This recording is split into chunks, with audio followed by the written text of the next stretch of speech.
बात करें, सिंपल सा फंडा। हाँ, लीनियर अलजेब्रा की कई प्रॉब्लम है,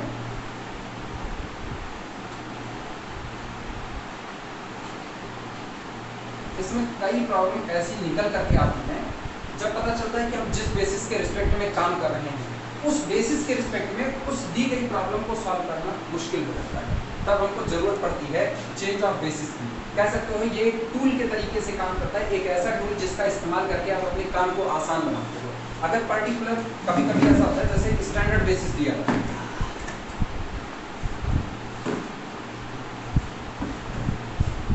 मान लेते हैं कोई स्टैंडर्ड बेसिस दिया जाता है और इस स्टैंडर्ड बेसिस के न्यूमेरिकल, इस स्टैंडर्ड बेसिस के रिस्पेक्ट में हम स्टडी कर रहे होते हैं किसी क्रिस्टल के स्ट्रक्चर का, या किसी क्रिस्टल नहीं बोलेंगे, सॉलिड का, सॉलिड स्टेट में कोई भी एक सामान रखा हुआ है, क्रिस्टल स्ट्रक्चर ही तो बोलते हैं ना फिजिक्स की भाषा में। हाँ,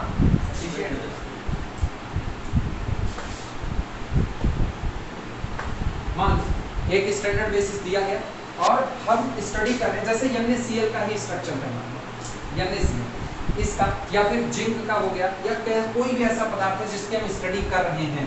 तो इसकी स्टडी करने के दौरान ये बातें सामने आती हैं कि कभी कभी स्टैंडर्ड बेसिस के रिस्पेक्ट में ये चीज़ें बहुत ज़्यादा कॉम्प्लिकेटेड हो जाती हैं।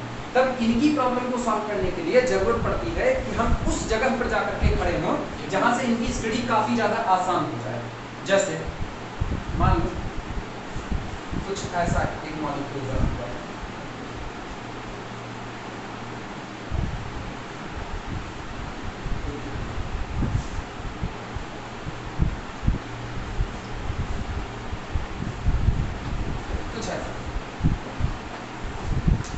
ऐसा कुछ बना, ठीक, और इसके स्ट्रक्चर की स्टडी की गई स्टैंडर्ड बेसिस पे। तो चूंकि अब ये एक हिसाब से देखो तो ये झुका हुआ है, तो स्टैंडर्ड बेसिस के रिस्पेक्ट पे हो सकता है इसकी स्टडी करने में हमको काफ़ी ज़्यादा दिक्कतों का सामना करना पड़े। तब हम क्या करते हैं, हम इस एक्सिस को ही शिफ्ट कर देते हैं, जैसे कहते हैं ना एक्सिस का रोटेशन करना, ओरिजिन को शिफ्ट करना, इनको उस स्टैंडर्ड में ले आकर के शिफ्टिंग करते हैं जहाँ पर इनका स्ट्रक्चर काफ़ी आसानी से स्टडी हो जाए। बिल्कुल वैसा जैसे स्टैंडर्ड बेसिस के रिस्पेक्ट में अगर इसका कोई कोऑर्डिनेट मांगे तो x एक्सिस की तरफ आए कितना x, y की तरफ कितना गए y, और z पर चले गए z, ये इसका स्ट्रक्चर तुरंत पता चल गया। लेकिन अगर हम इसी को रोटेट कर दें, रोटेट करने पर अब ये कोऑर्डिनेट नहीं रह जाएगा, अब ये बदलेगा, तो उस दौरान हमको किसी नए एक्सिस की जरूरत पड़ेगी, अब चाहे एक्सिस को चाहे अब नए बेसिस की जरूरत पड़ेगी। तो ये यानी अपने काम को आसानी से करने के लिए हम हमेशा किसी एक दिए गए बेसिस से दूसरे बेसिस में स्विच कर जाते हैं। ये जो स्विचिंग होती है, यही स्विचिंग इस चैप्टर को बनाती है, चेंज ऑफ बेसिस। इसी को कहा जाता है कि आप अपने आधार को बदल करके काम कर रहे हो। और रियल लाइफ में अगर इसको देखा जाए तो रियल लाइफ में कुछ ऐसा होता है, आधार को चेंज करना। मान लो एग्जाम्पल के तौर पर हमको लीनियर अलजेब्रा बताना है, मान अलजेब्रा, हाँ ठीक, मान मुझे लीनियर अलजेब्रा पढ़ाना है, ठीक। लीनियर अलजेब्रा पढ़ाने के लिए ऑब्वियसली बात मेरे पास एक बेस होना चाहिए, बेसिक मेरे पास एक किताब होनी चाहिए, वो ठीक।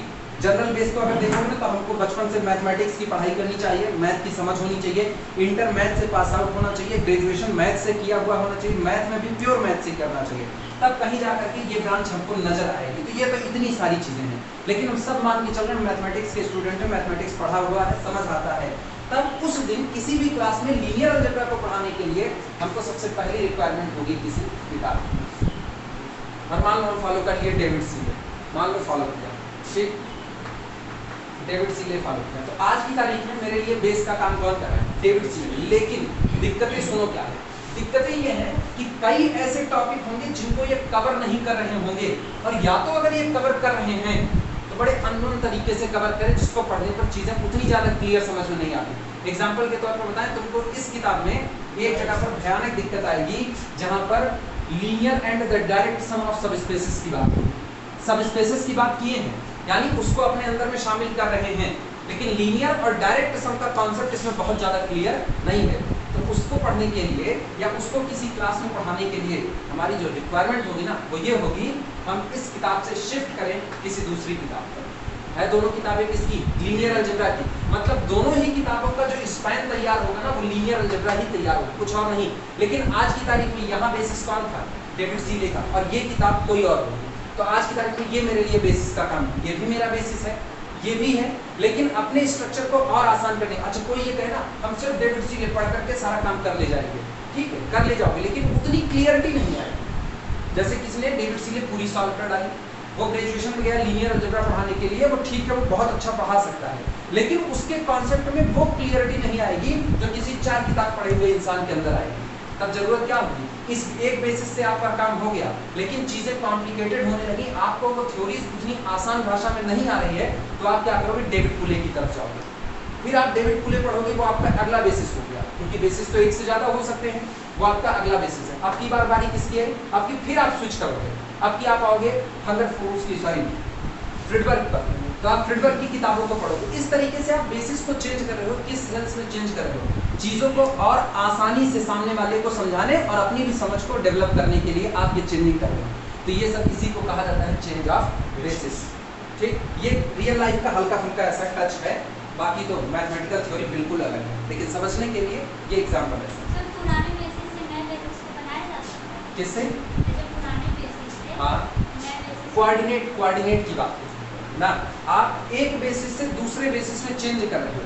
इसका मतलब ये होता है कि आप इस बेसिस के रिस्पेक्ट में, यानी जो आपका पहला बेसिस था, पहले बेसिस के रिस्पेक्ट में लिखे गए किसी वेक्टर को आप दूसरे वाले बेसिस के रिस्पेक्ट में लिखना चाह रहे हो, तो वहां पर वो जो चेंजिंग होती है ना, वही आपको चेंज ऑफ बेसिस के एक मैट्रिक्स देती है। वो मैट्रिक्स एक लीनियर ट्रांसफॉर्मेशन के तरीके से व्यवहार करता है। तो बिल्कुल दोनों में चेंजिंग हो सकती है।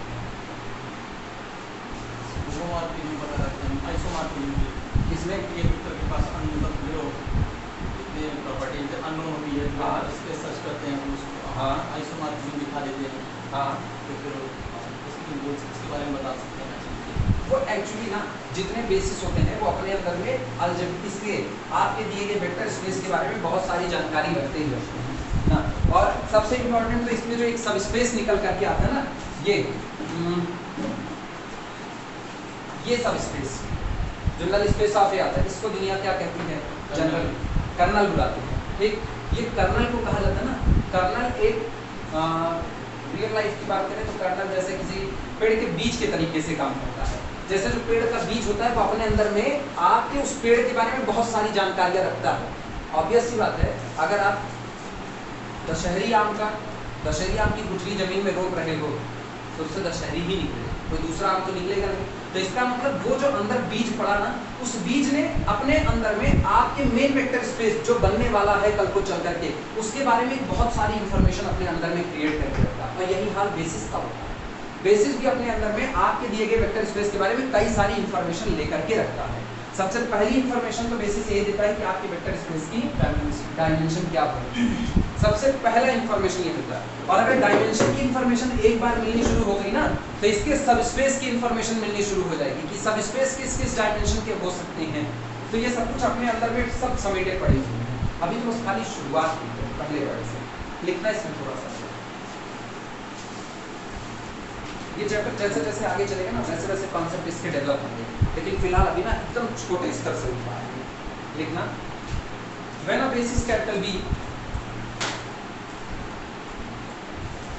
व्हेन अ बेसिस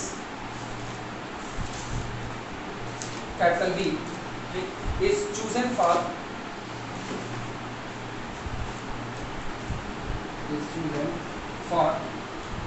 जब आप किसी बेसिस कैपिटल बी को सिलेक्ट करते हैं, is chosen for an n dimensional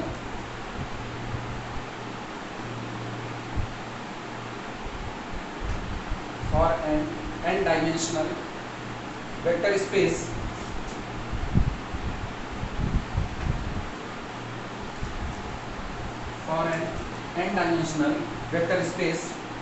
capital B, comma, the associated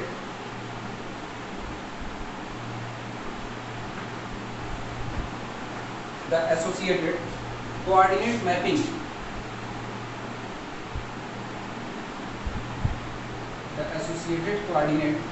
mapping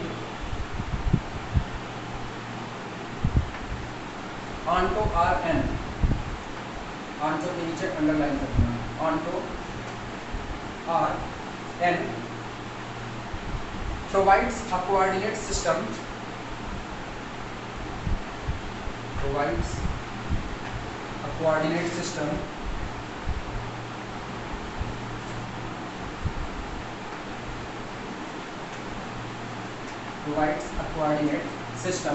for capital B, for capital B, full stop।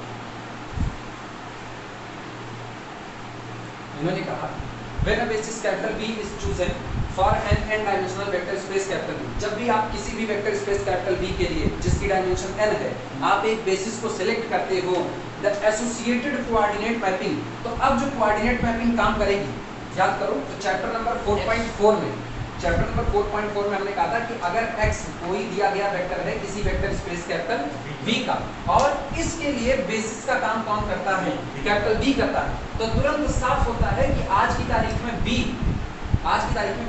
इस x के लिए एक कोऑर्डिनेट को जनरेट करेगा और अगर इस वेक्टर स्पेस की डायमेंशन 3 है तो वो जो कोऑर्डिनेट आपको मिलेगा वो कोऑर्डिनेट आपको कहां पर मिलेगा R3 में मिलेगा। यानी आज की तारीख में इस x का हम एक नया नाम लिखेंगे, चाहे हम अब इसको x बुलाएं और चाहे x को इसके नए नाम से बुलाएं, the coordinate vector of x related to the basis b। ये दोनों चीजें ना एक ही आदमी के दो अलग-अलग रूप, एक ही जैसे एक टीचर जब तक पढ़ा रहा है सामने खड़ा है तब तक टीचर है और जिस दिन अपने घर जाएगा अपने घर में उसके जो रिश्ते होंगे उससे देखा जाएगा अंतर आया कि नहीं आया। सेम कंडीशन मतलब एक सीधा सा रिलेशनशिप है आप जिस डायमेंशन से हो वहां से r n के बीच का। अगर आपकी डायमेंशन n है तो इसका मतलब जो बेसिस कैपिटल B होगा वो इस x के लिए एक कोऑर्डिनेट को बना रहा है, कोऑर्डिनेट वेक्टर बना रहा है और वो कोऑर्डिनेट वेक्टर किस दुनिया में जाएगा r n की दुनिया में जाएगा। इसीलिए कहते हैं इनके बीच में ना सीधा रिलेशनशिप होता है और इस x का ये नया नाम कहा जाता है, एक नया नाम कि आप नई जगह पर आए हो तो नई जगह पर आपका नाम क्या होगा। अगर कोई किसी कॉलेज में पढ़ा रहा है मान लो वहां पर वो 5 साल पढ़ा रहा है, 5 साल पढ़ाने के बाद उसने क्या किया अपना ट्रांसफर ले लिया और ट्रांसफर ले लिया एक यूनिवर्सिटी से दूसरी यूनिवर्सिटी में वो ट्रांसफर लेता है, तो अब ऐसे केस में जो नई वाली यूनिवर्सिटी में वो गया वहां उसकी जो इमेज बनेगी ना वो बदल चुकी होगी। यहाँ आप सीनियर हो लेकिन यहाँ आप सीनियर नहीं हो क्योंकि उस यूनिवर्सिटी में आप बाद में आ गए और बाकी लोग कैसे आए पहले, तो आपकी सीनियरिटी घट जाती है वहां पर।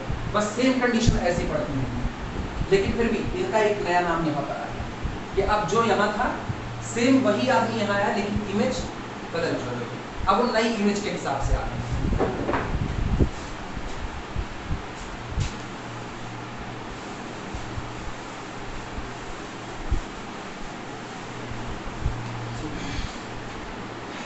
When a basis capital B is chosen for an n-dimensional vector space capital B, जब भी आप किसी n-dimensional vector space B के लिए एक basis capital B को select करते हो, the associated coordinate mapping, तो इसके साथ जो एक coordinate mapping जुड़ रही है जो कैसी है onto Rn है।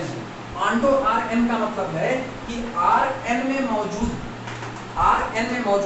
हर एक कोऑर्डिनेट के लिए यहाँ कैपिटल B के पास एक वेक्टर मौजूद होगा, एक वेक्टर मौजूद होगा और एक ही होगा, एक ही होगा, एक से ज्यादा नहीं होगा। इसका मतलब क्या इसको 1-1 भी कहा जा सकता है, क्या इसको 1-1 भी कहा जा सकता है? हाँ बिल्कुल कहा जाएगा। याद करो वहां पर जब हम लोगों ने मैट्रिक्स का नाम याद है अगर पुराना चैप्टर पढ़े होगे तो याद आया ठीक।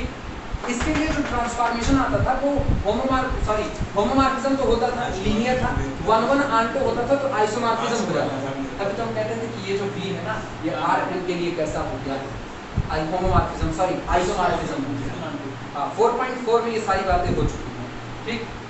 तो ये कह रहे हैं द एसोसिएटेड कोऑर्डिनेट मैपिंग, अब यहाँ पर जो कोऑर्डिनेट मैपिंग निकल रही है इस पे आंटो Rn, जो आंटो Rn काम कर रही है यानी Rn में मौजूद हर कोऑर्डिनेट के लिए V में एक वेक्टर आपको मिलेगा ही मिलेगा। कन्फर्मली प्रोवाइड्स, ये आपको प्रदान करती है, देती है, प्रोवाइड्स अ कोऑर्डिनेट सिस्टम, एक कोऑर्डिनेट सिस्टम देती है किसके लिए फॉर कैपिटल B के लिए। यानी कैपिटल B का पहला मेंबर अल्फा 1 है तो इसके लिए Rn में एक कोऑर्डिनेट देगी, इसके लिए अगर दूसरा मेंबर अल्फा 2 है तो इसके लिए कोई दूसरा कोऑर्डिनेट वेक्टर देगी।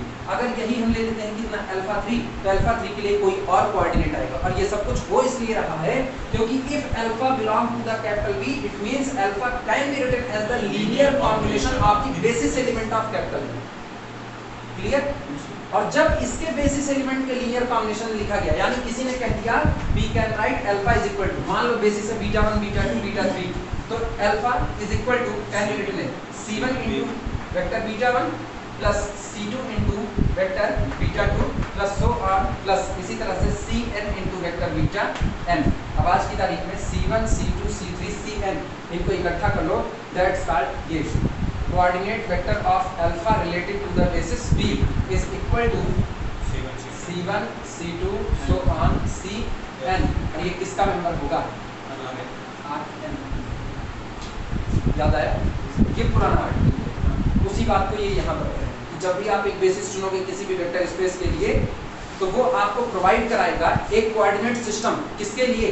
कैपिटल B के लिए प्रोवाइड कराएगा। V की डायमेंशन 3 है, तो आप बंद करके बोल सकते हैं कि V के लिए मिलने वाला जो कोऑर्डिनेट सिस्टम है वो किसमें है?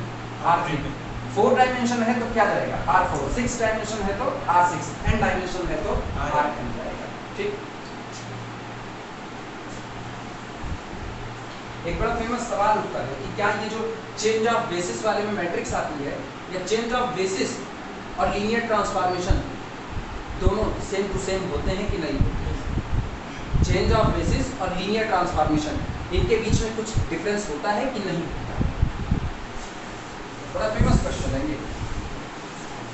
मतलब क्या आप चेंज ऑफ बेसिस को भी एक लीनियर ट्रांसफॉर्मेशन कह सकते हो? सीधा सा सवाल। लीनियर ट्रांसफॉर्मेशन तो लीनियर ट्रांसफॉर्मेशन होता है, चेंज ऑफ बेसिस को भी क्या आप लीनियर ट्रांसफॉर्मेशन कह सकते हो? बिल्कुल कह सकते हो। आप एक बेसिस से दूसरे बेसिस में जा रहे हो, तो एक बेसिस से दूसरे बेसिस में जाने का जो रूल होता है, पहली बात तो ये तो हो गया आपका ट्रांसफॉर्मेशन।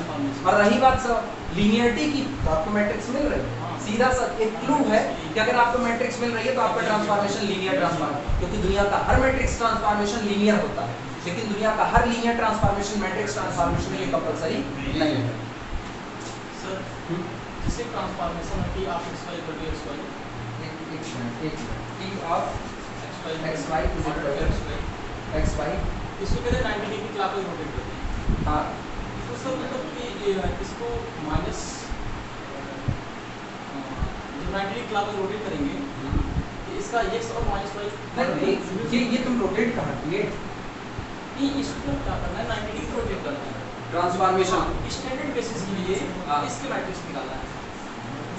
अरे सीधा सा आता नहीं था, x को लिख सकते हैं x1 cos theta plus. Sir ये तो ठीक है। हाँ, इसकी जो कोऑर्डिनेट मैपिंग आएगी ना, वही थीटा के फॉर्म में आती थी। cos theta sin theta linear transformation का चैप्टर नंबर 2.2 लीनियर का क्वेश्चन है। कौन सा? GIC क्वेश्चन है।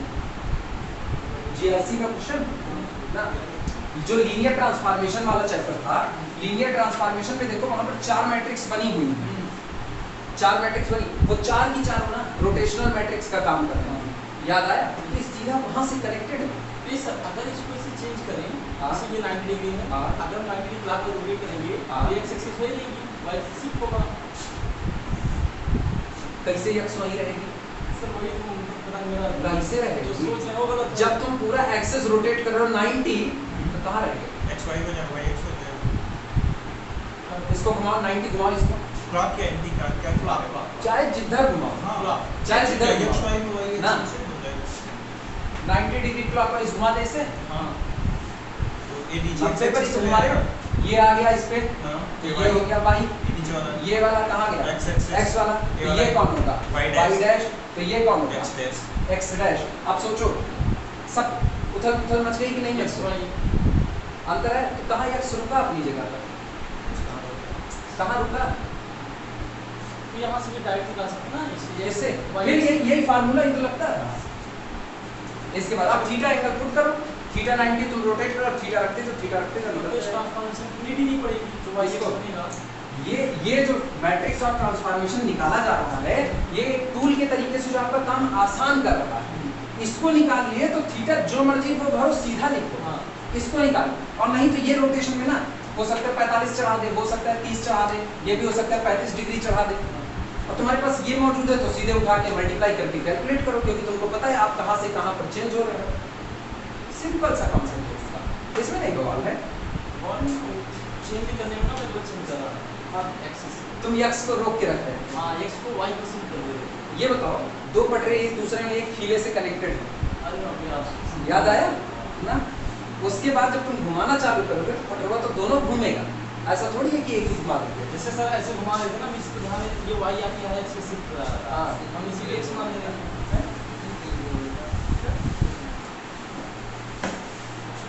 क्या क्वेश्चन सर? चलो इसके आगे लिखना, लाइन चेंज करके लिखना, each x in capital B,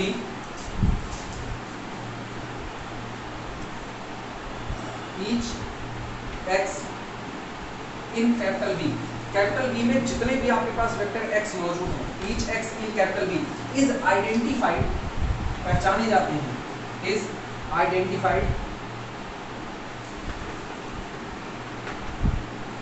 is identified uniquely, नीचे लिखते कि अगली लाइन यहाँ आ जाए यूनिकली, देखना ये साफ आ रहा है,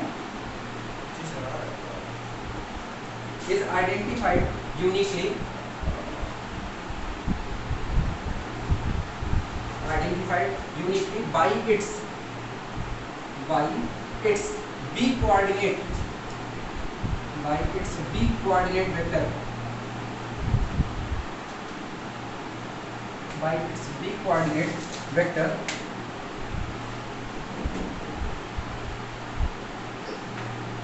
और इसका b कोऑर्डिनेट वेक्टर लिखा कैसे जाता है?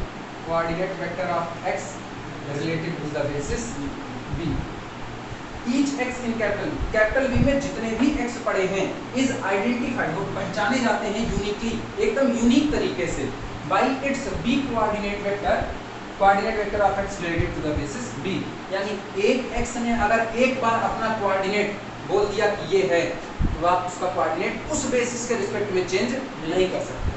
तब कहा जाता है हर x के लिए दूसरी तरफ केवल और केवल एक ही कोऑर्डिनेट मिल रहा है, तो कह सकते हो चाहे इसको x बुलाओ और चाहे इसको इसके नए नाम coordinate vector of x related to the basis b बुलाओ। तुम ये कहते हो ना, जिस दिन तुम ये कहते हो, अच्छा तो इससे x कैसे बनेगा, इससे x बनाना है, याद होना चाहिए। तो सर इसके कोऑर्डिनेट को बेसिस के स्टैंडर्ड बेसिस होंगे, जो भी बेसिस होगा। अच्छा फार्मूला बोलो, फार्मूला अगर याद हो तो फार्मूला बोलो, coordinate vector of x related to the basis b is equal to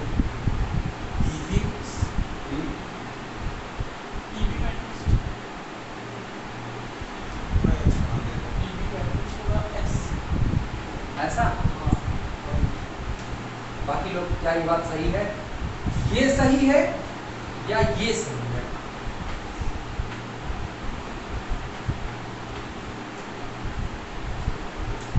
वो सही है, ये सही सलामत बताना। चैप्टर नंबर 4.4 नकल छापना चाहो तो भी छाप सकते हो। पहला लॉजिक दे दो, फार्मूला है चलो ठीक है, लेकिन लॉजिक दे दो। हम वहां पर सिखाए थे चेंजिंग किस हिसाब से की जाती है, कैसे याद करो कि इसको कैसे लिखना है।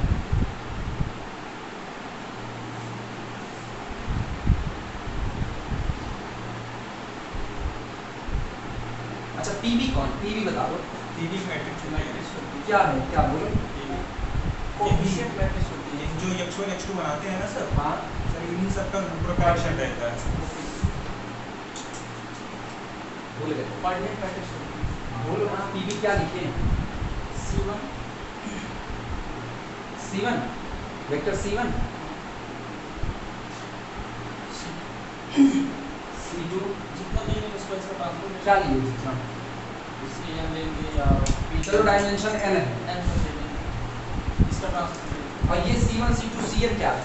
ये पर्टिकुलर वेक्टर के लिए वो मतलब वो फिर से कांस्टेंट देते हैं, ये मैट्रिक्स होती है। ये मैट्रिक्स वही होती है ना जो उसकी जैसे ये याद रखो, मैट्रिक्स का हर कॉलम, मैट्रिक्स का हर कॉलम एक वेक्टर को रिप्रेजेंट करता है, जिसको कॉलम वेक्टर कहा जाता है।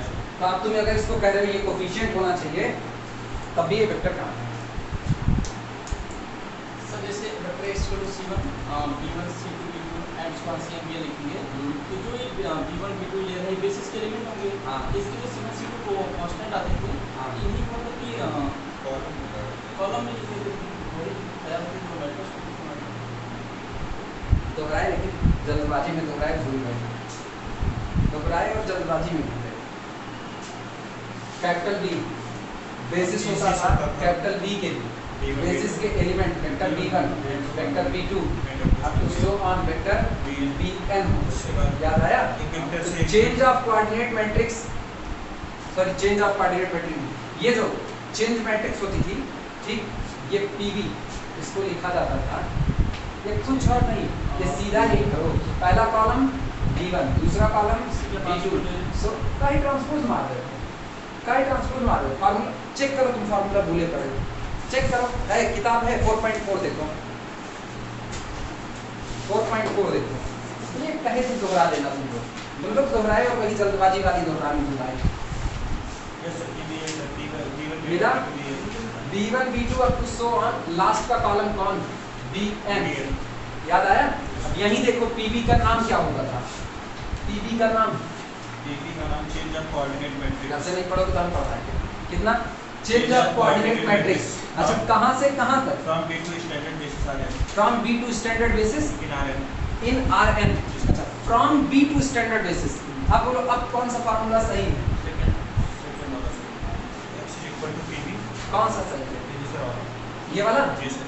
x is equal to pv, coordinate vector of x relative to the basis b। याद आया कुछ, जबरदस्त हुई। अब याद दिलाएं, उसी नाम से इसको डिनोट किए थे कि कैसे लिखा जाएगा, नाम दोबारा पढ़ो, धीमे धीमे पढ़ना। पीवी को क्या कहते हैं, चेंज ऑफ कोऑर्डिनेट मैट्रिक्स हाँ फ्रॉम हाँ, b to the standard basis in rn। From B to the standard basis. Basis. अब सुनो, इधर आओ इधर, अब याद दिला रहे ना, भूले हो ऐसे थोड़ी याद आएगा,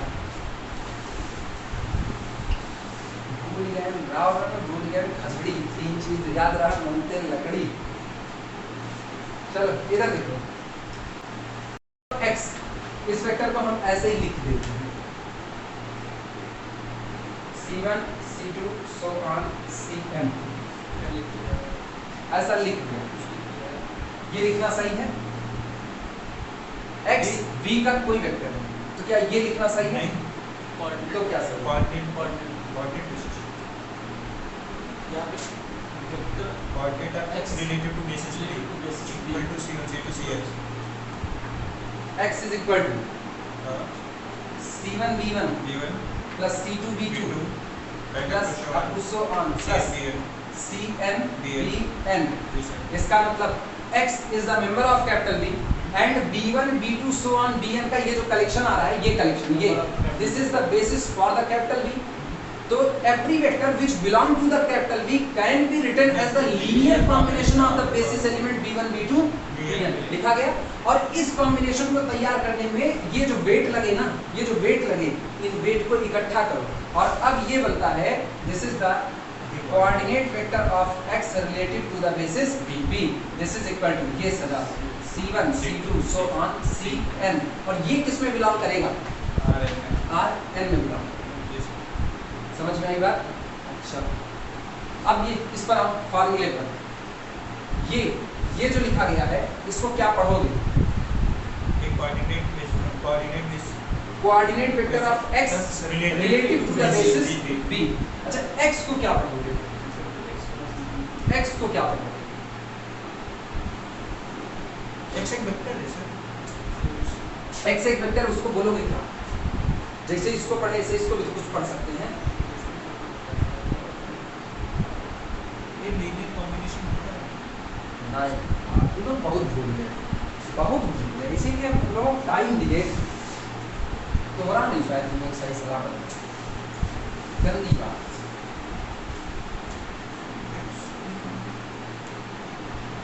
अरे अभी नाम पढ़े थे, उस नाम से नकल मारो अकल से, इधर इधर इधर, ये इसको क्या बोलते हो बताओ, चेंज ऑफ कोऑर्डिनेट मैट्रिक्स और आगे आगे पूरा पढ़ो, relative to basis from b to standard basis in rn। From b, अब देखना हाथ किधर चल रहा है, ये किसके रिस्पेक्ट में लिखा गया है, from b to x standard basis. तो x कौन है, x को क्या कहोगे, x is the coordinate vector of x relative to the standard basis.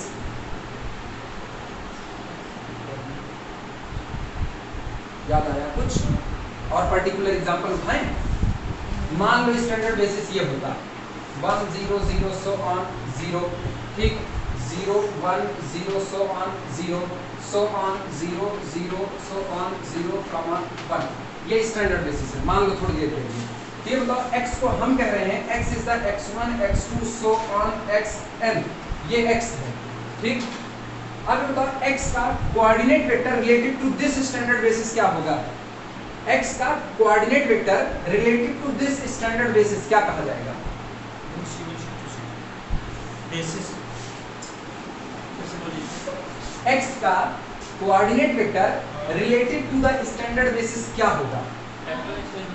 खुद कैपिटल X होगा, कोई और नहीं होगा। तो अगर हम इस स्टैंडर्ड बेसिस को वहां पर अगर हम इससे कैपिटल E से डिनोट कर दें, ठीक, तो इसको लिखा जाएगा this is the coordinate vector of x related to the standard basis E।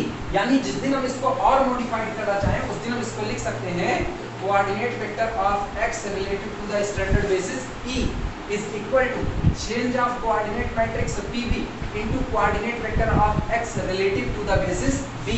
और याद करो हर मैट्रिक्स एक ट्रांसफॉर्मेशन के तौर पर काम करती है, तो ये इसको तुम किस निगाह से देखोगे? ट्रांसफॉर्मेशन। ये ऑपरेट कर रही है एक मेंबर पर, लेकिन ये मेंबर किसका? ये मेंबर किसका? Rn का member. This quantity belong to the Rn। इसका मतलब T ऑपरेट कर रहा है Rn के मेंबर पर, और ला किसमें रहा है? ला किसमें? स्टैंडर्ड बेसिस के रिस्पेक्ट में कोऑर्डिनेट दे रहा है कि नहीं दे रहा है? इसीलिए तो नाम उल्टा पढ़ते थे हम, इसको बोलते थे this is the change of coordinate matrix, change of coordinate matrix from basis B to the standard basis. याद है? उल्टा चल रहे थे। ये जिन पर काम करता है उनकी तरफ से यहाँ पर आता है। अभी थोड़ा बहुत कॉन्सेप्ट याद आया?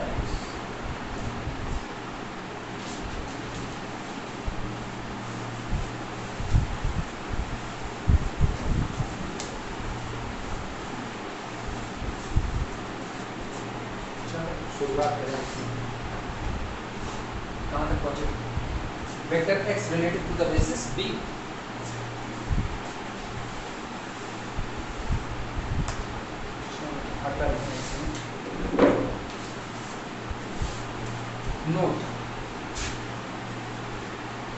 नोट में लिखा think of coordinate vector x related to the basis B। Think of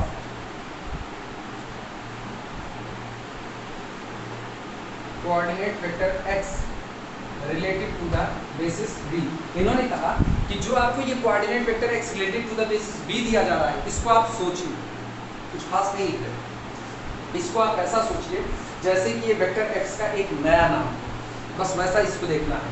think of coordinate vector of x related to the basis B as a name for x, as a name, as a name for x। Feasible behaviour है इसका कि आप इसको x के एक नए नाम की तौर पर सोचिए। That list the weight, that list the wait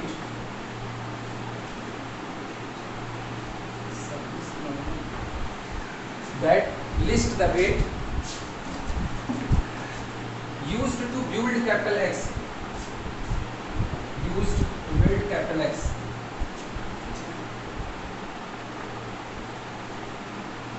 capital X, जो उन कोफिशिएंट को इस्तेमाल करता है, मतलब उन कोफिशिएंट को अपने अंदर में जगह देता है जो कोफिशिएंट इस्तेमाल किए जाते हैं x को बनाने के लिए। यही तो हुआ। x को आप क्या लिखते हैं? x को लिखते हो c1 वेक्टर b1 बेसिस का element plus c2 vector b2 plus so on cn vector bn। और जिस दिन x का कोऑर्डिनेट वेक्टर बना रहे हो रिलेटेड टू बेसिस b, उस दिन अंदर भर क्या रहे हो? c1 c2 c3 so on cn, यानी वही कोफिशिएंट भर रहे हो जिन कोफिशिएंट का इस्तेमाल किया जा रहा है x को बनाने में। किसके रिस्पेक्ट में? बेसिस b के रिस्पेक्ट में बनाने में, ठीक। तो उसी को लिखा गया है think of coordinate vector x related to the basis b as a name of the x that list the weight used to build capital X as a linear combination of, as a linear combination, as a linear combination of, बोलो किसका linear combination लिखें? as linear combination of B। तो ये किसका linear combination होता है? एक basis basis B के एलिमेंट का, Element। as a linear combination of elements in basis capital B।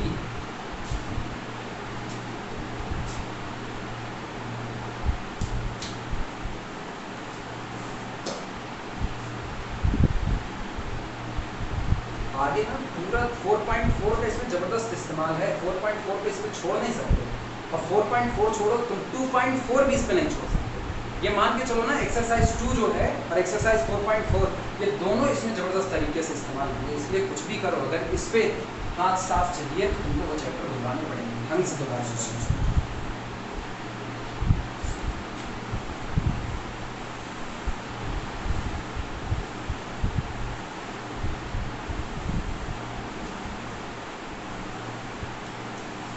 हम खुद पढ़ा रहे हैं, हम खुद इसको पूरा सॉल्व कर चुके हैं, उसके बावजूद इसको पढ़ाने के लिए ना हम पीछे के दोनों चैप्टर एक्सरसाइज 2 वाले 4.4 वाले इसके न्यूमेरिकल भी कल बैठ करके लगाए, क्योंकि वो कॉन्फिडेंस आपको चाहिए हर हाल। ये नहीं कि हम नोट्स पे लिख दिए मेरा काम बच चुका है, फिर दोबारा पढ़ेंगे तो याद आएगा, नहीं तो फिर वैसे भूला हुआ पड़ा कहीं किसी को। जैसे ये महाराज वैल्यू फैक्टराइजेशन में हर वक्त गायब रहे हैं, अब इनको जो तकलीफें उठती हैं वो किसी से कह भी नहीं सकते ना। एक लाइन बोल रहे हैं, ऐसे नॉर्मली लिखिए ना, इन सम एप्लीकेशन, सिंपल सी लाइन है बस, वैसे कहने में तो ये कि जनरल बेसिस की रिक्वायरमेंट क्या है। In some applications,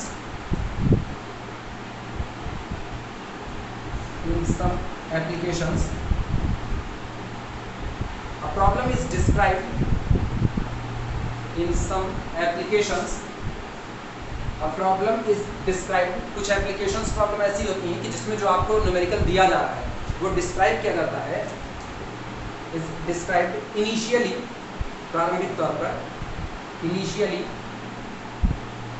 using a basis capital B, initially using a basis capital B,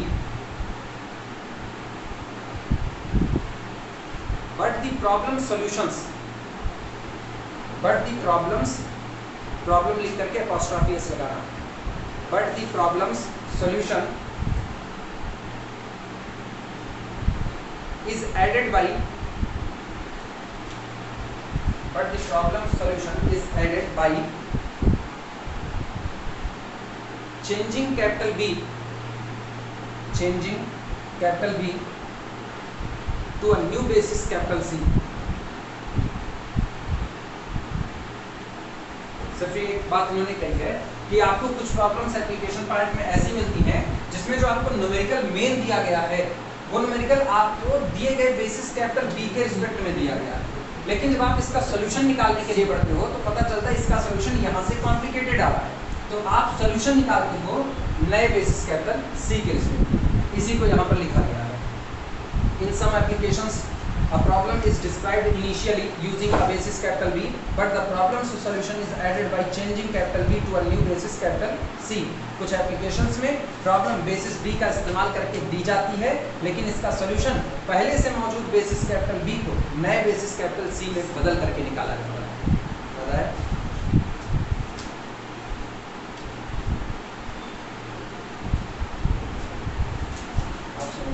ये जो प्रोसेस होता है, इस प्रोसेस में शुरुआत में हम रहे होते हैं coordinate vector of x relative to the basis B में, जो सॉल्यूशन दे रहे हैं coordinate vector of x relative to the basis C। तो दो आगे एक ही x के दो कोऑर्डिनेट है, दोनों अलग अलग बेसिस के रिस्पेक्ट में है। इस चैप्टर में इन्हीं दोनों के बीच के रिलेशन की स्टडी, यानी ये पूरा चैप्टर इसी को डील करेगा कि जब आपका x का कोऑर्डिनेट वेक्टर बेसिस B के रिलेटिव में है और जब आपका x का कोऑर्डिनेट वेक्टर बेसिस C के रिलेटिव में है, तो क्या इनके बीच में कोई रिलेशनशिप है या नहीं है। ऑब्वियस सी बात है, आप बन रहे हो उनकी वजह से, और दो के दोनों बेसिस किसी एक ही वेक्टर स्पेस V से हैं। अगर आप एक ही घर में रहते हो तो निश्चित तौर पर आप अपने ही घर में रहने वाले बाकी लोगों से कांटेक्ट में तो हो गई हो, नहीं होगे तो मनुष्यता की श्रेणी से ऊपर उठ चुके, ये भी शक ना। तो इसीलिए B और C दोनों बेसिस हैं कैपिटल V के, तो निश्चित तौर पे चाहे आप coordinate vector relative to the basis B बनाओ और चाहे coordinate vector relative to the basis C बनाओ, इनके बीच में आपस में कनेक्शन जरूर होगा, और वो कनेक्शन ऐसा होगा जो आपको अलाउ करेगा कि आप जब मर्जी XB से XC में स्विच कर जाओ और जब मर्जी XC से XB में स्विच कर जाओ। आपको आसानी के लिए ये बोलेगा कि आप कहीं भी किधर भी डोल सकते हो, कोई रोक नहीं। अगर ये रिलेशनशिप ना होती तो ये स्विचिंग कभी भी पॉसिबल नहीं, और फिर ऐसे प्रॉब्लम के सॉल्यूशन भी ना ही हो पाए।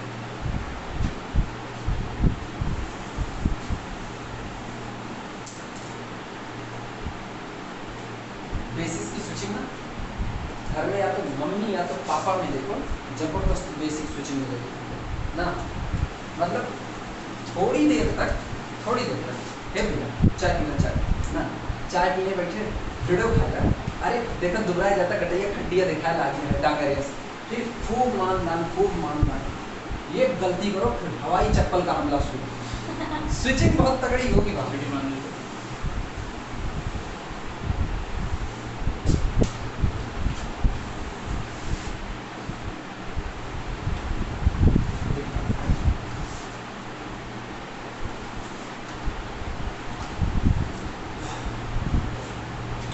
एग्जाम्पल इनका कराएं या ना ही कराएं, इनका example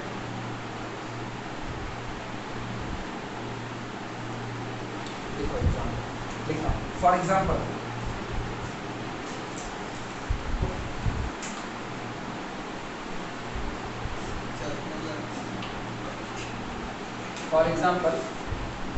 consider the two coordinate system. Consider the two coordinate system.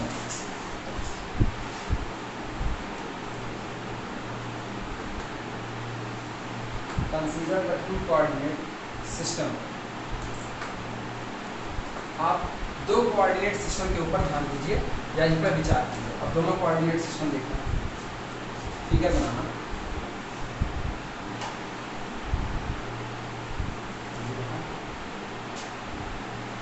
ये कोई बेसिस, जो पहला वेक्टर हम ले रहे हैं, पहला है दूसरा वेक्टर लेना, वेक्टर V2 और इस हिसाब से कुछ और वेक्टर यहाँ पर ये है वेक्टर V1, यहाँ पर इसका 2 गुना 2 वेक्टर V1 और आगे बढ़ा देते हैं इसी को, ये 3 वेक्टर V1, ये इतना हिस्सा वेक्टर V1, फिर इतना पूरा 2V1 और इतने पूरे की बात करेंगे पूरा ओरिजिन से लेकर के यहाँ दैट्स CV1, ठीक।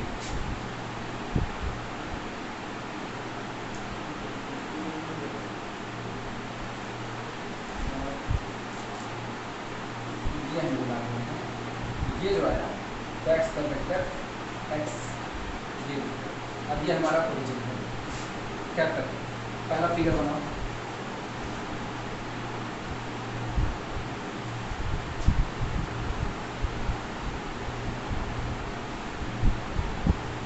ये x एक्सिस पार कर लेंगे। अगर पैरेललोग्राम रूल से देखें तो ये जो पैरेललोग्राम बना है इसका जो डायगोनल होगा, इसका जो डायगोनल ये सीधा दिख रहा है, हालांकि सीधा है नहीं, डॉटेड लाइन वाला, ठीक। ये डायगोनल ये x के बारे में इंफॉर्मेशन कर रहा है कि x कौन है, x इज इक्वल टू, अब देखना यहाँ से क्या लिख सकते हैं, x इज इक्वल टू, बोलो x किन दो लोगों से जुड़ करके बना है, B1 से और B2 से, लेकिन B1 की कितनी यूनिट काम में आई है इसको बनाने के लिए, 3B1 और प्लस आपकी बात B2 की 1 यूनिट काम में है, 3B1 प्लस B2, कोई दिक्कत? चलो लगे हाथ यहाँ पर बोल दो। अभी यहाँ पर हमने दो बेसिस, सॉरी पहला बेसिस हमने मान लिया है, और बेसिस के एलिमेंट देखो क्या क्या ले रहे हैं, वेक्टर V1 वेक्टर V2, ये बेसिस एलिमेंट है, तो हमने x को बेसिस के लीनियर कॉम्बिनेशन में रख दिया 3B1 प्लस B2। तो ये बताओ coordinate vector of x related to the basis B क्या होगा, 3,1। ये पहले बेसिस B1 B2 के रिस्पेक्ट में आया, coordinate vector of x related to the basis B is equal to 3 1। ये बेसिस B1 B2 के रिस्पेक्ट में है। ठीक, यहीं पर चाहे तो लिख दूंगा बेसिस हमारे पास है B1 B2 ये। अब अगला जो बनाएंगे वो दूसरे बेसिस कैपिटल C के रिस्पेक्ट में बनाएंगे। इसी तरह बना दें, इसी तरह बनाए उधर लिख दिया जाएगा।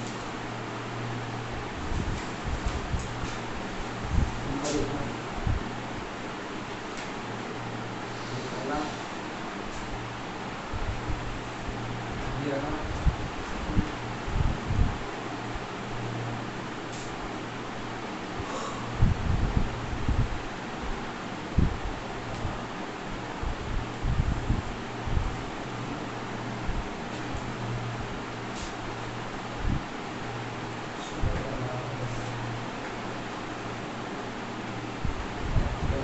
छोटा बनाना पड़ेगा,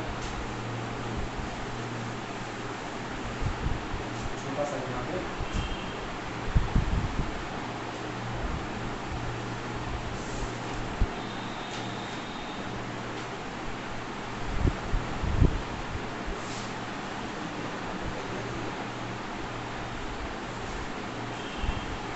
ये सीधी लाइन है, सीधा बनाना है उसको। यहाँ तक हमने C1 तक, C1 ठीक, और यहाँ पर हो गए 6C1, ये 6C1 ठीक, और इतना हिस्सा ये है C2 और यहाँ पर हो गया 4C2। पैरेललोग्राम में थोड़ा सा इधर उधर बना हुआ है, हालांकि अपने हिसाब से सही बना लेना। ये x है, जैसे कि अपने फिगर में ऐड करी तो है, जिनकी मजबूत हो अच्छा बनाए। अच्छा वाले भाई कौन था? जेसीबी अच्छा हाँ सबसे कम तैयार करके पूरे क्लास से। हाँ, हमारे सीसी लकीर गई है, उनकी टेढ़ी गई है।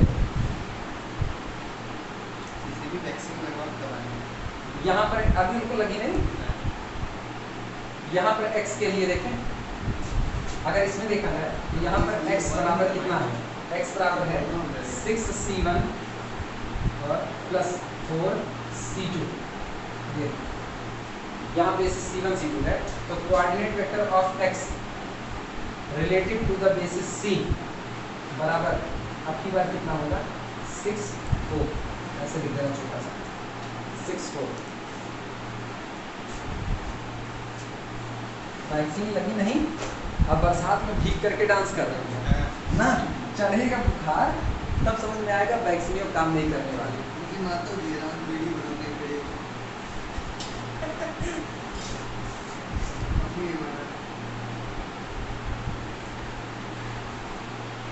पहले में बेसिस B1 B2 लिए है, दूसरे में बेसिस C1 C2 लिए है। B1 B2 के लीनियर कॉम्बिनेशन पे दिखाए हुए हैं कि अब जो कोऑर्डिनेट वेक्टर आ रहा है ये 3 गुना B1 का और 1 टाइम्स B2 का ले रहे हैं, यानी coordinate vector relative to basis B मिल रहा है 3 1। यही जब बेसिस बदल करके C1 C2 कर रहे हैं तो वही वेक्टर x अब की बार 6C1 प्लस 4C2 से बन रहा है। अरे कुछ करो ना, अगर इसमें किसी को दिक्कत लगी ना, देखो बड़ा सीधा सीधा दिखता है, बेसिस के चेंज होने पर असर क्या होता है। अभी मान लो स्टैंडर्ड ये हमारे लिए कैपिटल मतलब ओरिजिन 0 0 है ठीक। जिस दिन यहाँ पर देखें तो यहाँ पर हम हैं 1 0 ठीक, और यहाँ पर मौजूद है 0 1 ये रहे ठीक। कुछ ना करो, अभी ये स्टैंडर्ड बेसिस है R2 के लिए। अभी तो इतना दिख ही रहा है, एक यूनिट की दूरी पर ले लिए, x पर 1 यूनिट, y पर 1 यूनिट ठीक।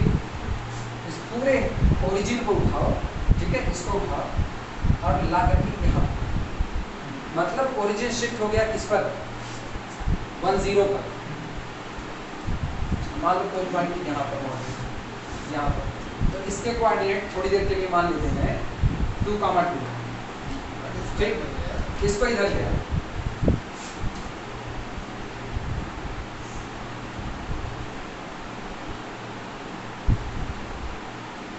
यहाँ ले आओ अभी ओरिजिन 0 0 से किस पर शिफ्ट हो गया? 1 0 पर शिफ्ट हो गया। ठीक, इसके कोऑर्डिनेट बदल करके अब कितने, क्या अभी यही कोऑर्डिनेट रहने वाला है? चेंज हुआ कि नहीं? इसका मतलब बेसिस जो अब तक स्टैंडर्ड चल रही थी इसके लिए स्टैंडर्ड बेसिस पलट चुकी है। तो इसके रिस्पेक्ट में ये बेसिस कैसा कहलाएगा? Non standard. किसके? पुराने वाले के रिस्पेक्ट में, जबकि इसके रिस्पेक्ट में कैसा है? इसके रिस्पेक्ट में स्टैंडर्ड। तो अब जब ये बेसिस ओरिजिन चेंज हो गया 1 0 पर, तो ये पॉइंट भी तो चेंज हो जाएगा। ये y एक्सिस z एक्सिस और इसके x एक्सिस दोनों के रिस्पेक्ट में चेंज हो गया। तो सोचो एक ही पॉइंट के आपको दो कोऑर्डिनेट मिलेंगे, इसलिए मिल रहे हैं ना क्योंकि आपके पास दो बेसिस हो गया, पहला बेसिस b और दूसरा बेसिस कौन हो गया? c। लेकिन इन दोनों के बीच में रिलेशन तो होगा नहीं। निश्चित तौर पर हाउसी की स्टडी ये बन गया हो तो फिर दिखाना जरूर है। ये सब नीचे वाली बात इसके लिए लिख लिए।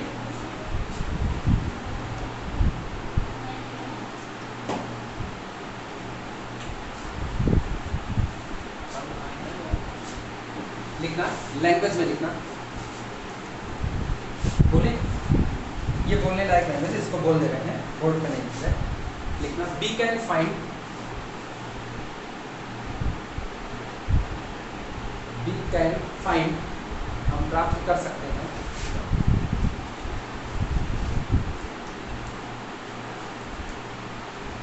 B can find the connection between, we can find the connection between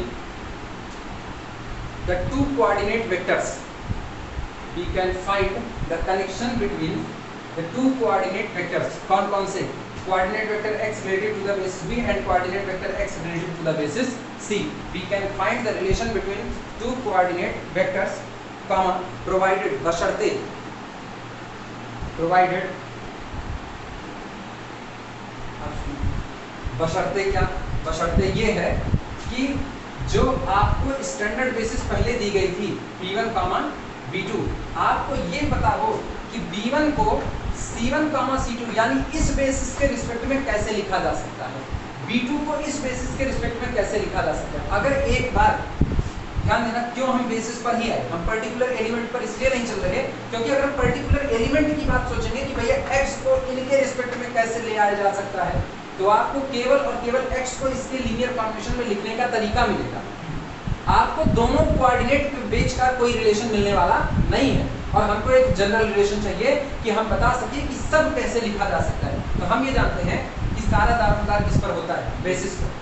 अगर आपको बेसिस पता है तो हर वेक्टर को बेसिस का लीनियर कॉम्बिनेशन लिख सकते हो और बेसिस के लीनियर कॉम्बिनेशन में लिखने पर आगे जो कोफिशिएंट होते हैं वही तो कोऑर्डिनेट वेक्टर होते हैं। तो आप सीधा सीधा काम करो ना, B1 को इस बेसिस के रिस्पेक्ट में कैसे लिखा जाएगा, B2 को इसके रिस्पेक्ट में कैसे लिखा जाएगा। अगर ये पता चल गया तो इधर मौजूद हर वेक्टर को जो इसके रिस्पेक्ट में लिखा जा रहा था उसे इनके रिस्पेक्ट में चेंज किया जा सकता है या दोनों के बीच का रिलेशन सीधा सीधा निकाला जा सकता है। इसीलिए सब कुछ सारी स्टडी किस पर फोकस कर दी जाएगी, केवल बेसिस को पता कर लो कि बेसिस कैसे अपना कोऑर्डिनेट देगा। यानी हमको ये पता करना है, हमें पता करना है what is the coordinate vector of B1 related to the new basis C and what is the coordinate vector of B2 related to the basis C। ये पता चल गया ना, ये मिल गया तो इधर मौजूद हर एक कोऑर्डिनेट वेक्टर को आप इससे कनेक्ट कर सकते हैं और यही हाल इनके लिए है। अगर इधर से उधर जाना है तब क्या करना पड़ेगा? इधर से उधर सब coordinate vector of C1 related to the basis B और coordinate vector of C2 related to the basis B, ये पता होना चाहिए। ये मिल गया, अब रिलेशन समझ में आई बातें?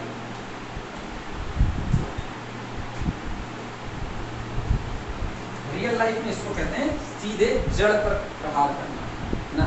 आप इधर उधर में नहीं फंस रहे, किसी का घर तबाह करना हो ये अच्छा पूछा ज्ञान निकल रहा है थोड़ा बड़ा। किसी का घर तबाह करना हो तो लोग कहते हैं ना कुछ और ना करो, जो सबसे कमासुत है उसको ढेर कर दो, मर्डर ये खतरनाक वाली बात है ना, उसको तबाह कर दो।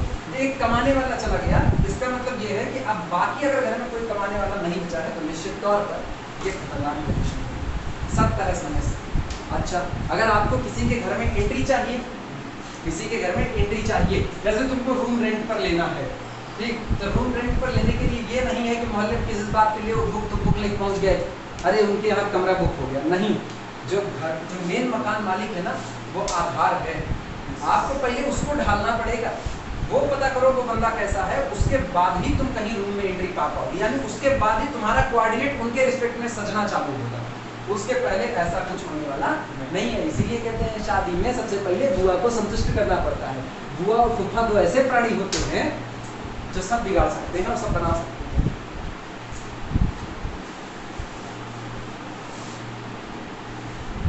खैर कुछ कुछ बड़े सीधे होते हैं जैसे गऊ। अच्छा लोग जब कहते हैं ना बड़े सीधे होते हैं जैसे गऊ, कमेंट मारते हैं ऐसा नहीं, गऊ का मतलब इतना बेवकूफ होना। लोग ये कहते हैं ना इतना सीधे जैसे गाय, बोल देते सीधे इतना सीधे जैसे गाय, इसका मतलब ना बेवकूफ तुमको समझ रहा है और कुछ नहीं। अब वही दूसरी बात सिंगियावा बैल की तरह हाँक तुम, फिर देखो तुम्हारे नजदीक नहीं फटके हैं नुकसान पहुंचाने देंगे। लोगों की बात करते हैं ना, गाय के बाद में सीख लिखना है। एग्जाम्पल 1 लिखना नहीं, मत कहीं गाय अलग लिखनी है। एग्जाम्पल 1 हमारे यहाँ शुरू में एक काली काली गाय पाली गई थी, जर्सी गाय थी, बहुत सीधी थी, लेकिन बस उसके लिए ना जिसको वो पसंद करे और किसी के लिए नहीं। तो यहाँ इधर वाले कमरे में एक वकील साहब रहते थे, वकील प्रसाद पांडे नाम था, वो गए, पापा दूध लगा चुके थे गाय का, उसके बाद बाल्टी अंदर रखे थे, गए उसकी पीठ के पास ये दिखाने के लिए कि मतलब हम गाय को एकदम तुरंत संभाल लेते हैं ज़्यादा दूर, उसकी पीठ पे रख दिए और मेरे काले शेर कैसे हो सहलाना शुरू किया। आप देखिए ना था ऐसे नहीं, एक सींग उनका भागते भागे तो तेजी सींग पेट में लगी एग्जाम्पल। अब पापा पूछो तो नहीं, पापा नहीं, बाकी घर में किसी और को देखना फाड़ खाए, ये कंडीशन थी उसकी, कोई उसको दो नहीं सकता, आप ही लिखना एग्जाम्पल। कंसीडर 2 बेसिस, इसी के ऊपर एग्जाम्पल है, इसी को ध्यान रखना, इसलिए हम इसको मिटा देंगे। अगर कंसीडर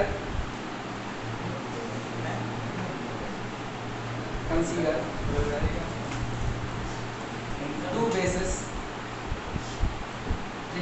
2 बेसिस को कंसीडर कीजिए। सुनो कौन कौन सा, पहला ये B1 B2 वाला और दूसरा ये C1 C2। अभी तुमको ये B1 और B2 निकाल करके दे देगा कि ये कितना है, क्योंकि यहाँ तो बस ऐसे रैंडमली फिगर बना दिया गया है। ठीक, उधर दे consider 2 basis capital B B1 B2 B1 B2 and capital C C1 C2। In 2 basis को कंसीडर कीजिए और दोनों एक ही वेक्टर स्पेस कैपिटल B के लिए लिखे जा रहे हैं।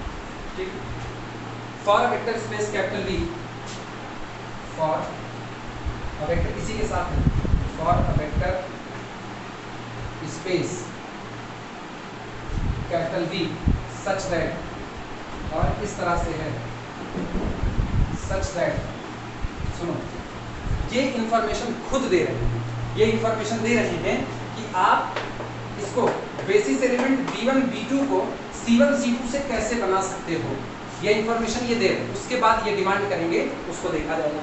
Consider 2 basis capital B and capital C for a vector space capital B such that B1 is equal to 4C1 plus C2, such that B1 is equal to 4C1 plus C2। Simple. जो इधर पहले basis का जो member है B1, उसको दूसरे basis के linear combination में इस तरीके से लिखते हैं, B1 is equal to 4C1 plus C2, और अगला B2 लिख देना, and B2 is equal to -6C1, B2 is equal to -6C1 plus C2। दो इन्होंने लिख दिया। ठीक, सपोज, और अब ये x की बात करें, suppose x is equal to, इसको एक साथ उनको कुछ इक्वेशन वगैरह मान लेंगे उनमें जो दिए गए हैं उनको। एक काम करो, ये जो कंबाइंड में दिया गया ना, इसी को इक्वेशन 1 मान लो, किताब में भी मानी ही होगी, है ना, इसी को इक्वेशन 1 मान लो। हालांकि लिखने को चाहो ना तो अलग से मान सकते हो सॉल्व करके, लेकिन यही मान कौन अपने लोग टाइम पर। Suppose capital x is equal to, suppose capital x is equal to, अब देखो x को लीनियर कॉम्बिनेशन लिखते हैं 3b1 plus b2, 3b1 plus b2। जो जो इंफॉर्मेशन दी जा रही है सिर्फ उसी पर निगाह रखना। ठीक, that is suppose that is suppose coordinate vector of x relative to the basis b, छोटा छोटा हम लिख दे रहे हैं, that is coordinate vector of x relative to the basis b is equal to 3 1. Okay, find coordinate vector of x relative to the basis c. और ये निकालने के तरीके में देखना, यही तुमको रूल मिलेगा कि matrix p b to c कैसे बनाई जाती है, यहीं से रूल मिलेगा।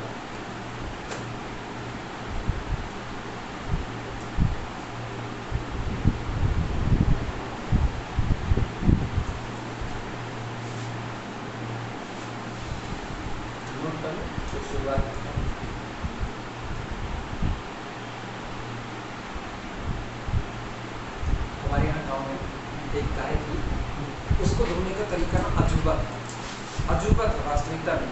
एक बड़ा मोटा कंबल हुआ करता था, बहुत मोटा कंबल, वो कंबल उसकी पीठ पे फेंक के तब उसको धोया जाता था, नहीं वो धुआती नहीं। और वो ऐसी थी, मतलब उसको अन्नपूर्णा कहा जाता था। इसलिए भी कहा जाता था क्योंकि घर में ना कोई मेहमान आए, चाहे जिस वक्त आए, सुबह दोपहर शाम रात, कुछ उसको धो करके चाय वाय भर का मामला काम हो जाता था हमेशा। मतलब लोग ताज्जुब करते थे कि ऐसा मतलब कैसे हो सकता है, लेकिन उसको धोने के लिए 2 से 3 लोग लगते थे। इधर से कंबल फेंका जाता था, उधर से कंबल लपेट करके रस्सी से इधर निकाला जाता था, उसके बाद वो शांति से खड़ी होती थी। अदरवाइज ना फेंक काटा जाए, ये करना चाहिए। आदत होती, आदत जैसी लग जाए उसको। जैसे कुछ लोगों को आदत होती है बेट्टी वाली आदत, जिसको होती है उससे पूछो, उठबे नहीं करेंगे, खटिए नहीं छोड़ते, चपक जाते, जैसा लगता है फेविक्विक का चोट लगा हुआ है, कहेंगे झौरिया के गिर पड़ेंगे, बिना पिए उठ जाएंगे, झौरिया गिर पड़ेंगे। चल आओ इसमें वापस हो गया, देखना। Consider 2 basis capital B and capital C, in 2 basis को कंसीडर कीजिए। अच्छी बात यह है, इन्होंने खुद बता दिया है B1 कैसा लिखा जा रहा है, और ये इन्फॉर्मेशन हमेशा या तो दी जाएगी, अगर ये नहीं दी गई और इसकी डिमांड की जाए तो कुछ और बातें दी जा सकती हैं, वो निश्चित तौर पर। तो B1 को आप इस नए वाले बेसिस के रिस्पेक्ट में इस तरीके से बनाते हो, और B2 को नए वाले बेसिस के रिस्पेक्ट में इस तरीके से बनाते हो, ये तरीका हुआ। अब ये कह रहे हैं x को आप लिख सकते हो 3B1 plus B2, यानी vector x can be written as the linear combination of B1 B2 in this way. ये लिख करके दे दिया, तो जाहिर सी बात है जब बेसिस के लीनियर कॉम्बिनेशन में लिख रहे होते हैं तो आगे जो कोफिशिएंट बैठाते हैं यही उस बेसिस के रिस्पेक्ट में उसके कोऑर्डिनेट कहलाते हैं। तो coordinate of x relative to the basis भी 3 1 हो गया, और इसकी डिमांड कर रहे हैं कि आप x को, सुनना मांगे क्या है, आप x को नए बेसिस कैपिटल C के रिस्पेक्ट में कैसे लिख सकते हो, क्योंकि कोफिशिएंट ही तो मांगा। कोऑर्डिनेट मांगने का मतलब आपसे कोफिशिएंट मांगता है, क्योंकि आप अपने वेक्टर को बेसिस एलिमेंट का लीनियर कॉम्बिनेशन लिखोगे, और लीनियर कॉम्बिनेशन में लिखने पर जो आप कोफिशिएंट इस्तेमाल करोगे उन्हीं को उठा करके सजा लो, वो आपका कोऑर्डिनेट कहलाता है। तो अभी कोऑर्डिनेट मांग रहा है x का C के रिस्पेक्ट में, और B के रिस्पेक्ट में दिया गया है 3 1। शुरुआत करते हैं, देखना ये फिगर तो बनाइए ना, हम इसको हटा देंगे।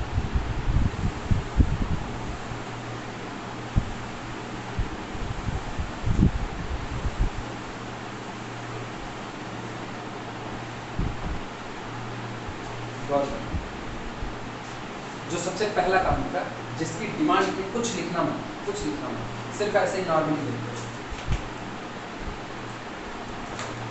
अच्छा रुको, पहले हम कुछ इन्फॉर्मेशन मांगेंगे। जब चैप्टर नंबर 4.4 पढ़ रहे थे, चैप्टर 4.4, तो वहां पर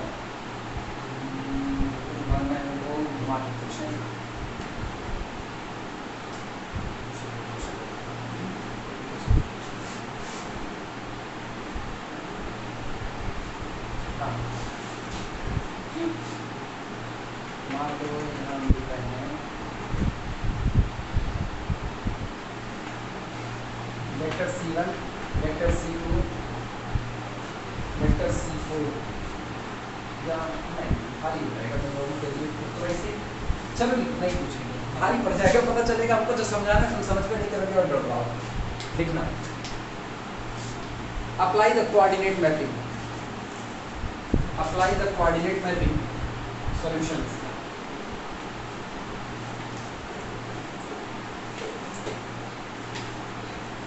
apply the coordinate mapping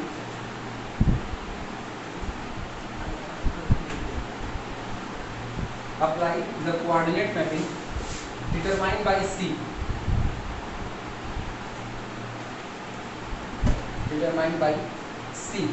ठीक। जो नया बेसिस कैपिटल सी दिया गया है दूसरा वाला, उसके रिस्पेक्ट में जो कोऑर्डिनेट मैपिंग है उसको अप्लाई करते हैं, क्योंकि हमको कोऑर्डिनेट चाहिए किसके रिस्पेक्ट में, सी के। तो जिसके रिस्पेक्ट में कोऑर्डिनेट चाहिए उसी के रिस्पेक्ट में मैपिंग को ऑपरेट किया जाएगा या अप्लाई किया जाएगा, ठीक। By capital C to x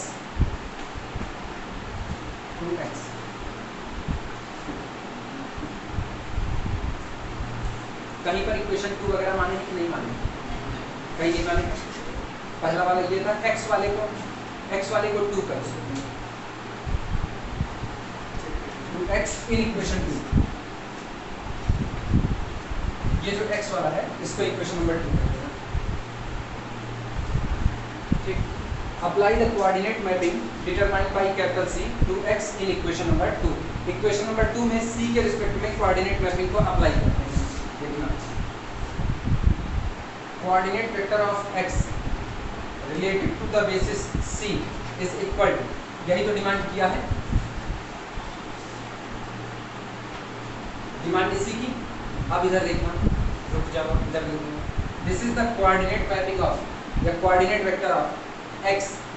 x बोलो कितना, x 3b1 plus plus b2 b2 related to the basis C।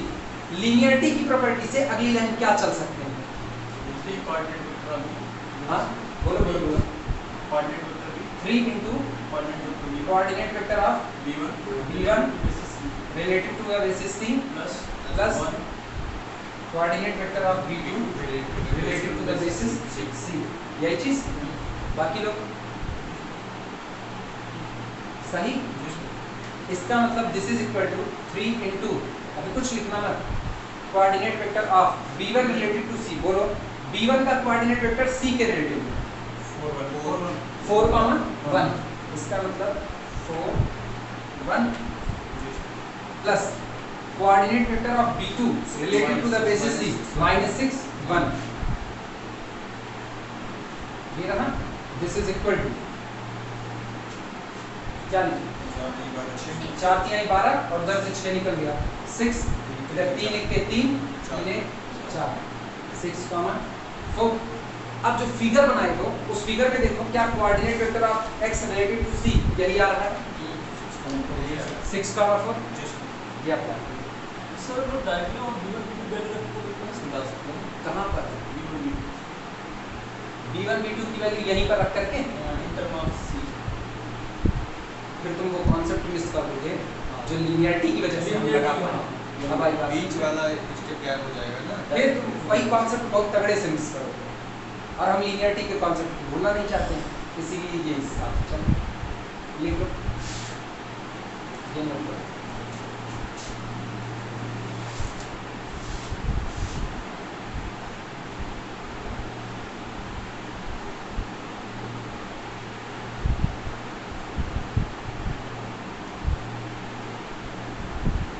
अभी एक चीज़ और नजर आएगी, आगे बढ़ेंगे तो जो मैट्रिक्स निकालनी है उस मैट्रिक्स का रूल अभी यहीं से पता चलेगा। अभी तो हम सिर्फ और सिर्फ कोऑर्डिनेट निकालेंगे, रिलेशनशिप अभी नहीं आएगी। XC और XB के बीच की जो रिलेशन है वो अब आएगी, इसके बाद आएगी मैट्रिक्स।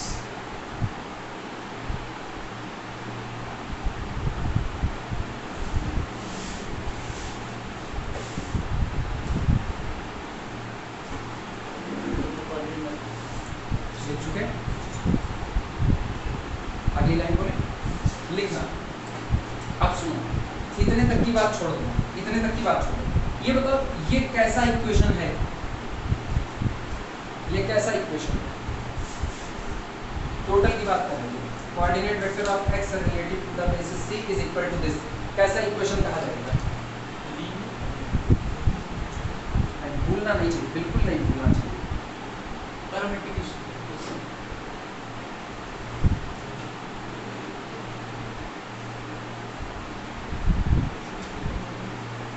अच्छा यार, 3 बेसिक फॉर्म होते थे किसी इक्वेशन के लीनियर अलजेब्रा की शुरुआत में। पहला फॉर्म कौन सा होता था? मैट्रिक्स फॉर्म, दूसरा matrix form, transformation and equation. हम लोग बहुत भूल गए, बहुत भूल रहे हैं, इतना नहीं भूलना चाहिए था। अब याद दिला, ध्यान से देखना, coordinate vector of x related to the basis c is equal to 3 into vector u1 plus 1 into vector u2। जिस इक्वेशन में वेक्टर का इन्वॉल्वमेंट होता है उसको क्या कहते हैं? Linear combination of combination vector equation. Language का है पूरा, ये वेक्टर इक्वेशन है। क्यों याद दिला? कोई बहुत इंपॉर्टेंट नहीं है ना, सामने वाला कह सकता है कि मतलब ये बड़ी छोटी सी बात है। नहीं, ये छोटी नहीं, अब ये बड़ी बात बनने जा रही है। क्योंकि एक लाइन हम लोग पढ़े थे, जब जब हमको तकलीफ होगी वेक्टर इक्वेशन को समझने में, हम वेक्टर इक्वेशन से मैट्रिक्स इक्वेशन में स्विच कर सकते हैं। याद आई वर्डिंग? पहला चैप्टर चल रहा था, उसी पहले चैप्टर में वहां पर बात आई हुई थी कि आपके पास 3 बेसिक फॉर्म होते हैं इक्वेशन के, 3 बेसिक फॉर्म, और आपकी जहां मर्जी आप वहां चलते चलते स्विचिंग कर सकते हो। तो इसका मतलब अब हमको रूल पता करना है। ये तो हम निकालिए, जो आपने डिमांड की वो डिमांड हमने पूरी कर दी।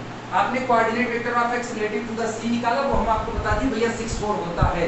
लेकिन अब हम अपने मतलब का काम करने चलो, और मेरे मतलब का काम ये है कि हम ये निकाल सकें, चेंज ऑफ कोऑर्डिनेट मैट्रिक्स निकाल सकें।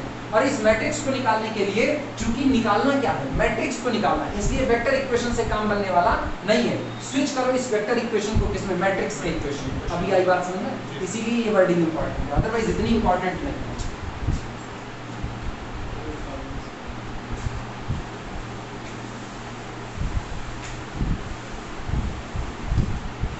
प्योर की ब्रांच है भैया, प्योर की, बिल्कुल दिमाग खोल करके रखना पड़ेगा। नहीं रखोगे तो दर्द देखो कहाँ होता है। दर्द ये है कि आज तक बिना जाने समझे कौन है, कौन है, हुआ ना दर्द? सीधा वाला बहुत बाद में हमको ये बात पता चली। सीधा वाला फाइल है ना। और ये कौन?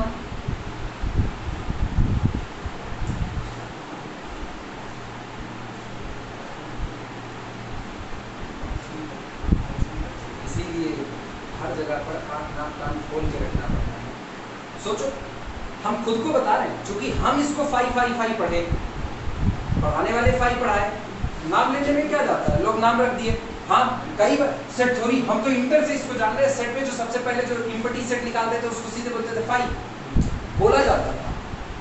किताबें नहीं लिखती थी, किताब कहीं नहीं, किताब सिंबल बना दी बस था। उसके बाद जब ग्रेजुएशन में आए, जैन सर पढ़ाए, राजू सर पढ़ाए, ऑन रिकॉर्ड बोले, दोनों लोग पढ़ाए, दोनों लोग बोले इम्पटी सेट 5, दोनों लोग बोले। आइलर्स 5 फंक्शन आया, सिंबल बनाए, अपनी आदत पर गलत गलत गलत गलत गलत। बहुत बाद में पता चलता है 5 तो ये 5 है ही नहीं, और इसलिए नहीं है, आप इसको 5 कह भी नहीं सकते। आम बोलचाल की भाषा में कोई चीज़ प्रचलित हो जाए ना, तो कहते हैं आपके 100 गुनाह भी अगर समाज में प्रचलित हैं, ऐसा गुनाह समाज में प्रचलित है तो ठीक आपको उससे छूट है। जैसे समाज में एक गुनाह बड़ा प्रचलित है, बहुत प्रचलित एक गुनाह है, बेटी हो तुमको रोटी सेकना आना चाहिए, है ये गुनाह। भाई बेटे हो तो तुमको क्यों नहीं आना चाहिए? बात तो इक्वलिटी की है ना, तो तुमको भी आना चाहिए, हमको भी आना चाहिए। छूट हमको मिल रही है तो तुमको भी मिलनी चाहिए। अब इस पे तरह तरह की बहस छिड़ सकती है, वो एक अलग बात है। लेकिन हाँ, ये समाज का प्रचलित गुनाह है, इसीलिए कहा जाता है ना, अगर किसी ने किसी की शिकायत की ना तो ऐसे कहेंगे उनके बेटी का तो रोटी सेके ना, रोटी का सेका जैसे बिला की पीठ सेका। अपने बेटे से जरा एक बार पूछ लीजिए, आपके बेटे को बिला की पीठ सेकनी आती है, कुकुरे की पीठ सेकनी आती है। ये प्रचलित गुनाह। लेकिन आपको इससे खुली छूट, आप इसके आधार पे ना, लोग बोलते हैं कि अरे ये तो पुरानी परंपरा चली आ रही है, ये नहीं आता है, सुई धागा डालना नहीं आता है, तो फिर कपड़ा फट गया तो कैसे सिलेंगे? ये नहीं, अरे हमको भी सुई धागा डालना नहीं आता, हमसे भी बात करके देख लो, दिक्कत है ना। ये प्रचलित गुनाह आपको खुली छूट देते हैं। तो ये और ये प्रचलित गुनाह है, ये हमको खुली छूट देता है, हम इसको भी 5 बोलते हैं। बोला जाता है, ये गलत है, नहीं बोल सकते। इसका प्रोनाउंसिएशन ऐसा है ना, हम अभी इसका प्रोनाउंसिएशन बोलेंगे तो वास्तविकता में बड़ा अटपटा सा लगेगा। इसको बोलते हैं ओ, ये इसका प्रोनाउंसिएशन है ओ, क्या है इसका प्रोनाउंसिएशन ना, और ये प्रोनाउंसिएशन होता है ओ की तरह से, ठीक, जबकि ओ की तरह से इसको बोले ओ। अब इस ओ को आप क्या कहते हो, आप इसको डबल ए ओ ऐसा भी कह सकते हो, आप इसको ये वाला भी कह सकते हो, हाँ ओ ए वाला भी ओ। वो अब सोचो इसका प्रोनाउंसिएशन इतना ऑड है ना, लोग इसको फेमस कर दिए फाई के तौर पे, ये हाई नहीं है फाई। रीजन सुनो क्यों नहीं, फाई जो होता है, फाई है ग्रीक भाषा का वर्ड है, और ये जो है ना ये डेनिस वर्ड है। जो गॉर्डरिक एक वो थे मैथमेटिशियन थे, उन्होंने नल सेट को सबसे पहली बार इससे रिप्रेजेंट किया था, लेकिन जाने कहां से मतलब एक बीमारी सी चल गई ये कहने की ना, और ये जुबान भी इतना चुड़ चुका ना, ये पता होने के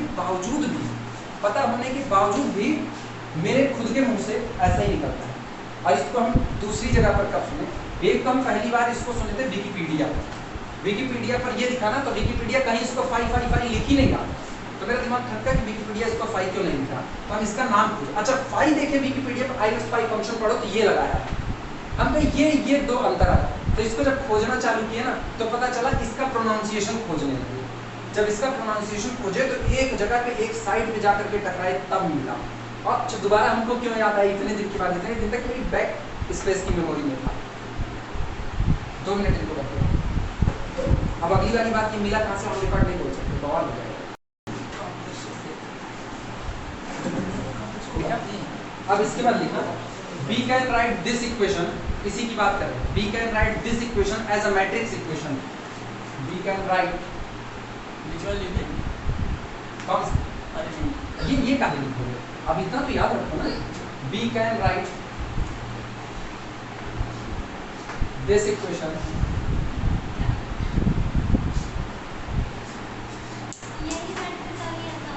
we can write this equation as a matrix equation.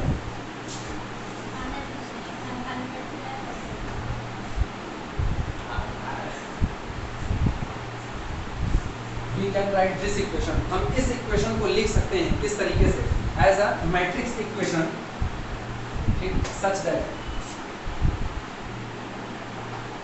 Double channel को डैश कर देना, और चलो लिखो इसको मैट्रिक्स के फॉर्म में। मैट्रिक्स के फॉर्म में ना बेहतर होगा तुम इसको लिखना, ये वाला लिखना, क्योंकि नीचे वाला तो सब न्यूमेरिकल डिजिट पे दे दिया, अब हम सीधे कोऑर्डिनेट मैट्रिक्स अभी निकाल लेंगे जो आनी होगी ना, ये आएगा coordinate vector of x related to the basis c is equal to, इनसे देखना ऊपर वाले से, इसको लिखा जा सकता है matrix coordinate vector of b1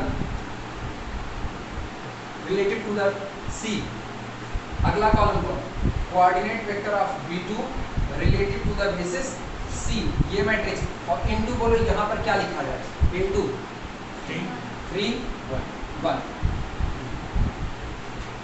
multiply करो, क्या फिर वही मिल जाएगा वापस कि नहीं मिला, अच्छा फिर गौर करना, अच्छा पहले इतना लिख लो,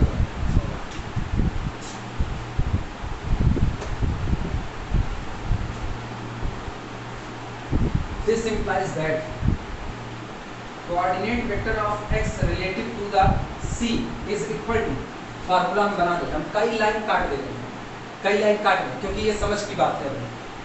मैट्रिक्स देखना, मैट्रिक्स का पहला कॉलम कौन है, मैट्रिक्स का पहला कॉलम है coordinate vector of b1 relative to the basis c, matrix का दूसरा कॉलम है coordinate vector of b2 relative to the basis c, और इनटू देखना, इसका नाम बोलो, इसका नाम vector 3 1 coordinate vector of x relative to the basis c, अच्छा मिला, फार्मूला बन गया कि नहीं बन गया, अभी इसी फार्मूले को जनरलाइज करें, लिख करके ना तुरंत ऐसे घेरा मार,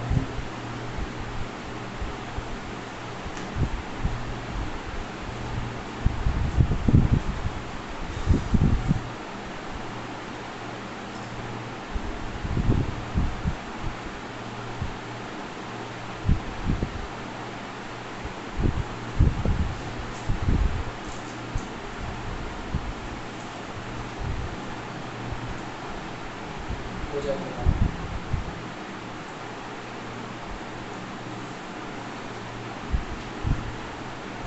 हो गया, डबल स्टार करके लिखना।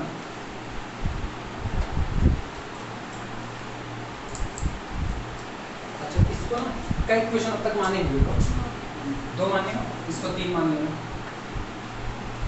इसे 3 मान लेना। और ये फार्मूला, ठीक, अभी इसी फार्मूले को जनरलाइज करें, लेकिन पहले लैंग्वेज लिखिए ना, बोले लिखना। The argument used to derive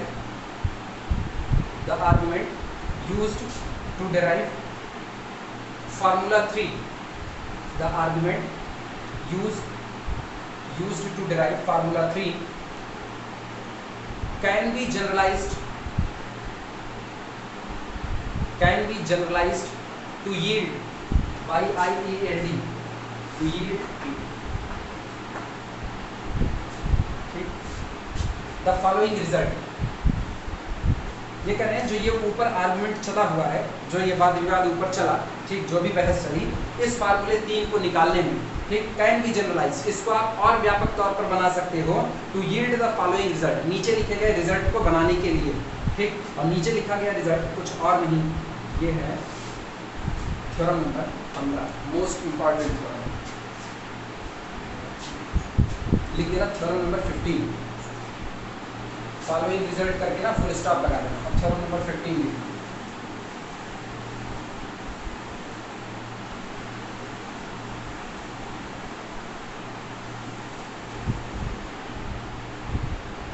लिखें, थ्योरम नंबर 15 में लिखना, लेट कैपिटल बी, 2 बेसिस सबसे पहले लेंगे।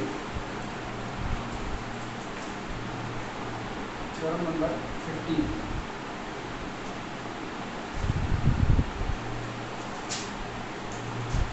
let capital B is equal to B1, B2 up to so on Bn। ये पहला बेसिस हो गया। दूसरा basis capital C and second basis capital C is equal to C1, C2 up to so on Cn।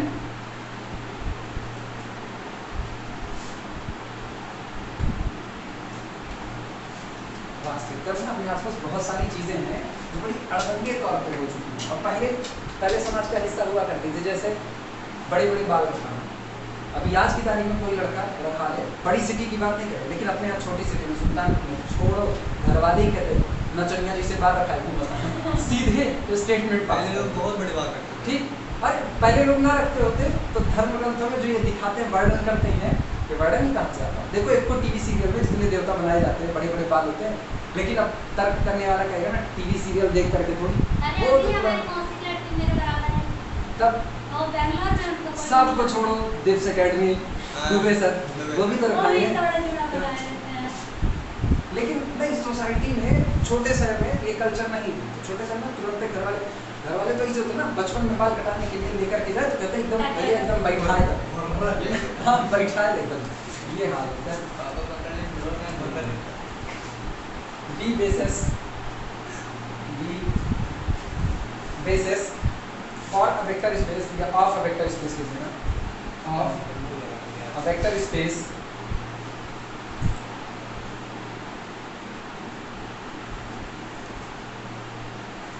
Late capital V and capital C, ये दो के दोनों basis हैं वेक्टर स्पेस कैपिटल V के। Then there is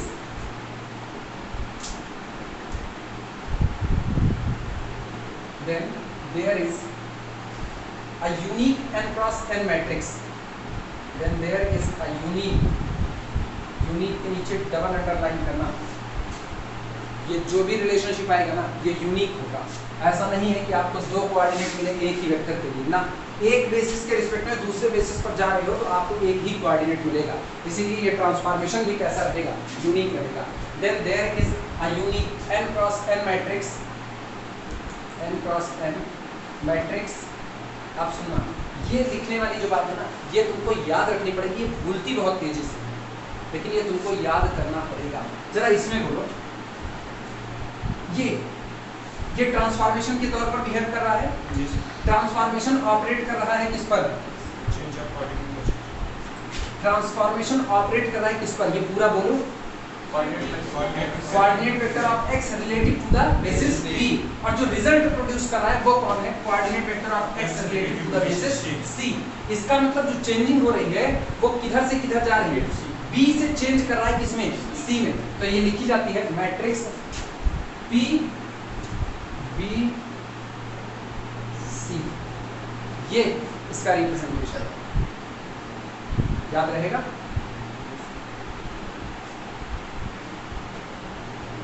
Then there is a unique n cross n matrix P B to C such that, ये इस तरीके से होगी, such that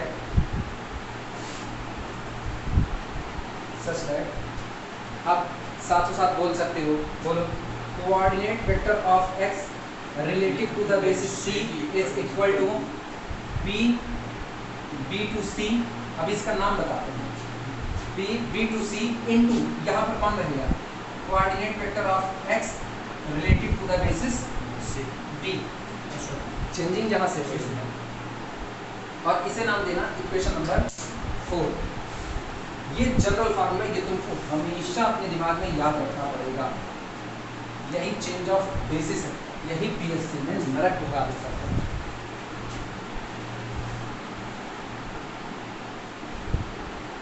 अभी आज की तारीख में सीधा बेसिस पता है ना, सब निकाल दो जितना है।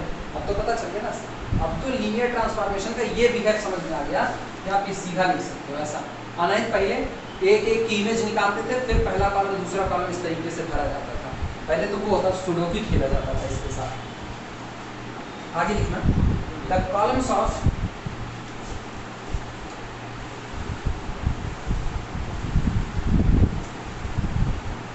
फिर बोल रहे हैं, हम्बल रिक्वेस्ट है कि ये जितना कुछ चल रहा है ये सब कुछ तुमको भूलना नहीं है, जिससे जब मेन नोट्स चलाएं, आप ही जानते हो अभी हम बेसिक पढ़ा रहे हैं, अगर ये बेसिक हम नहीं सिखाएंगे तो उस नोट्स में वो दर्द हमेशा बना रहेगा। इसीलिए अभी हम बेसिक सिखाने के लिए, यही गैलियन का भी हाल होगा। अलजेब्रा उठाएंगे गैलियन से, ठीक, हाँ उसमें भी ये करेंगे, उसमें मिक्सिंग करते जाएंगे, लेकिन तुमको चीज़ें याद रखनी पड़ेगी। ये सारी बातें नहीं आती ना, ये सारी बातें नहीं आती तो नोट्स तुम्हारे लिए केवल रटने पड़ता है। रटने के लिए तो कहीं से भी नोट्स डाउनलोड करके रख लो, फिर दिक्कत नहीं है, लेकिन ये डाउनलोड नहीं होता, ये तो बस जहाँ चल रहा है यही। The columns of P B to C, the columns of P B to C, ये अब इसके कॉलम की बात करने जा रहे हैं कि इसके कॉलम आप किस तरीके से बनाएंगे। इसके कॉलम कुछ नहीं, कोई अगर ध्यान से देखे तो इसके कॉलम बोलो, रुको अभी कुछ लिखना मत, बोलना। पहला कॉलम क्या होगा? पहला column coordinate vector of b1 relative to the c। दूसरा column coordinate vector of b2 relative to the basis c। इस तरीके से चलते हुए बेसिस में कितने एलिमेंट? n। तो अंतिम कॉलम होगा coordinate vector of bn relative to the basis c। यानी अगर कहा जाए तो p b to c, इसके जो कॉलम होंगे ये कुछ और नहीं, ये कैपिटल B में मौजूद बेसिस एलिमेंट का कोऑर्डिनेट वेक्टर होगा relative to the basis c। वापस सुनना, फिर से वर्डिंग बोल रहे हैं, जो आपकी चेंज ऑफ मैट्रिक्स बन रही है, ठीक, या वो मैट्रिक्स जो इस चेंजिंग के लिए जिम्मेदार हो रही है, उस मैट्रिक्स का पहला कॉलम कैपिटल B यानी बेसिस के पहले एलिमेंट का कोऑर्डिनेट वेक्टर होगा relative to the basis C। दूसरा कॉलम कोऑर्डिनेट वेक्टर होगा सेकंड एलिमेंट का relative to the basis C, और आखिरी वाला कॉलम कोऑर्डिनेट वेक्टर होगा आखिरी एलिमेंट का relative to the basis C। अच्छा, कंफ्यूजन सुनो, अगर हम B को कहें थोड़ी देर के लिए, B1 B2 so on Bn, ठीक, तो B को तो हम ये भी लिख सकते हैं B2 B1 so on Bn, कोई दिक्कत चलेगा। तो अब आज की तारीख में अब जो मैट्रिक्स मिलेगी, अब जो मैट्रिक्स, सोचो ये कॉलम फ्लिप करेगा, ये स्विचिंग होता है। अभी तो यहाँ पर वर्डिंग लिखी गई है यूनिक, और अब आपको दो मैट्रिक्स मिलनी चालू हो गई। इंडेक्स में लिख रहा था ना बेसिस में, तो ऑर्डर मेंटेन अच्छा सा शब्द बोलो। हाँ बोलो। इंडेक्स दूसरा वाला जो बोलो। ऑर्डर हाँ, यहाँ ये जो बेसिस माने जाते हैं, ये ऑर्डर्ड सेट माने जाते हैं, आप इनमें छेड़छाड़ नहीं कर सकते। इसके जिस सीक्वेंस में एलिमेंट रख उठे उसी सीक्वेंस में रहने हैं, आप इसको बदल नहीं सकते, क्योंकि अगर इसको बदल दिए ना तो इसकी तबाही एक बार और आ चुकी है। याद करो, इसकी चर्चा एक बार और होती, इसकी तबाही बहुत भयानक थी।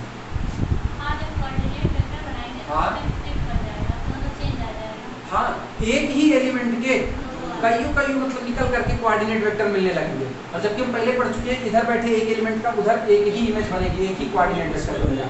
इसीलिए ये बात तो जग जाहिर है कि अब आज की तारीख में बेसिस को सिंपल एक सेट ना कहते हैं, बल्कि कैसा कहेंगे, ऑर्डर्ड सेट कहेंगे या इंडेक्स सेट पे बोल सकते हैं कि इनका सूचकांक फिक्स है, जो जहां है वही रहेगा, अपनी जगह बदलने वाला नहीं। इनकी चर्चा करते हैं। लिखना, the columns of P, B to C are the C coordinate vector, are the C coordinate sir वो सफिक्स में ना रहे पीछे है क्या ये भी हाँ। ये जो लिखा गया है हाँ। ये ऐसा लिखा गया है P B to C ऐसा, ठीक। अच्छा तुमको लिखना तो मैं ऐसे भी लिख सकती हूँ P B to C। पता है इसमें दिक्कत क्या होगी? इसमें दिक्कत ये होगी, बाद में जब मैट्रिक्स लिखने लगते हैं ना, ये कभी कभी ऊपर नीचे हो जाता है, तो इस पर नीचे ही लिख दो, काहे बवाल है। कभी कभी ये सामने कुछ लोग ना जल्दबाजी में ऐसा फिर लगाने लगते हैं, अब बवाल हो गया। Personal computer beta database change हुआ इसमें।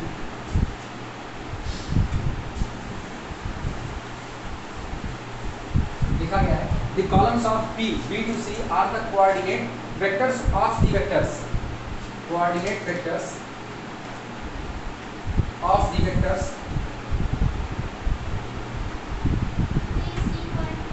of the vectors of capital B। हाँ बोलो क्या करेगा वो?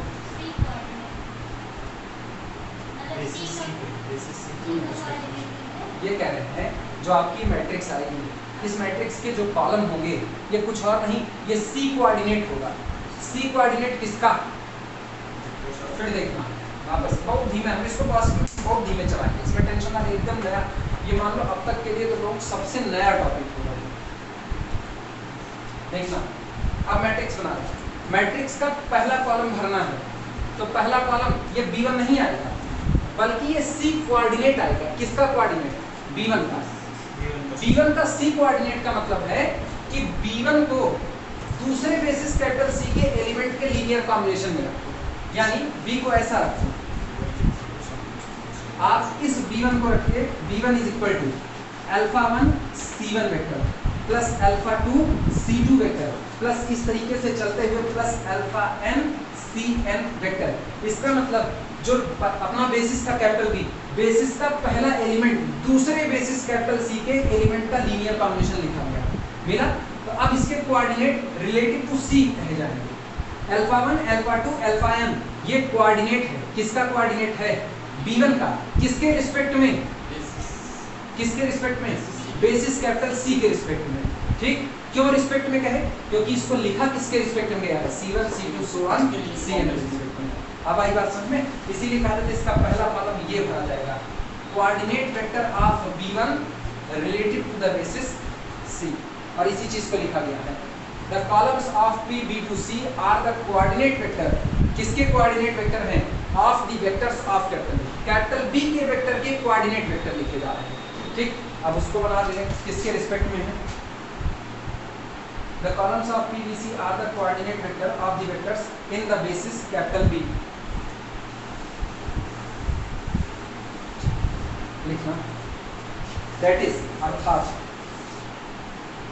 that is लिखो P, B to C।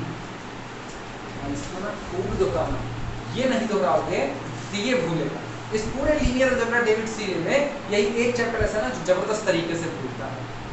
P, B to C is equal to, matrix देखना, coordinate vector of B1 with respect to the basis C। दूसरा column coordinate vector of B2 with respect to the basis C।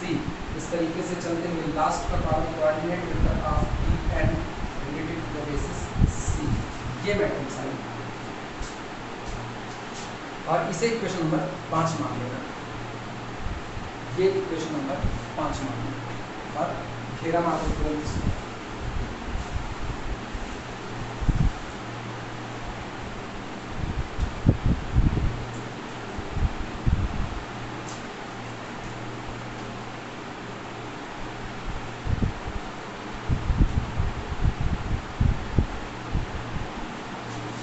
खुलेंगे हाथ इसके अभी धीमे धीमे आगे बढ़ेगा और अभी तो शुरुआत है इसका। हटाए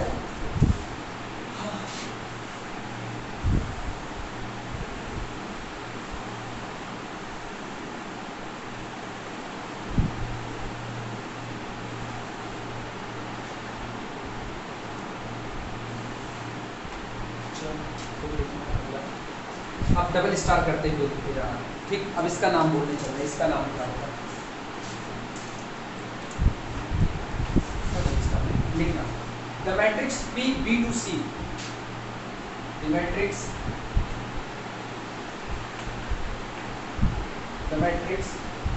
P B to C, ठीक, is called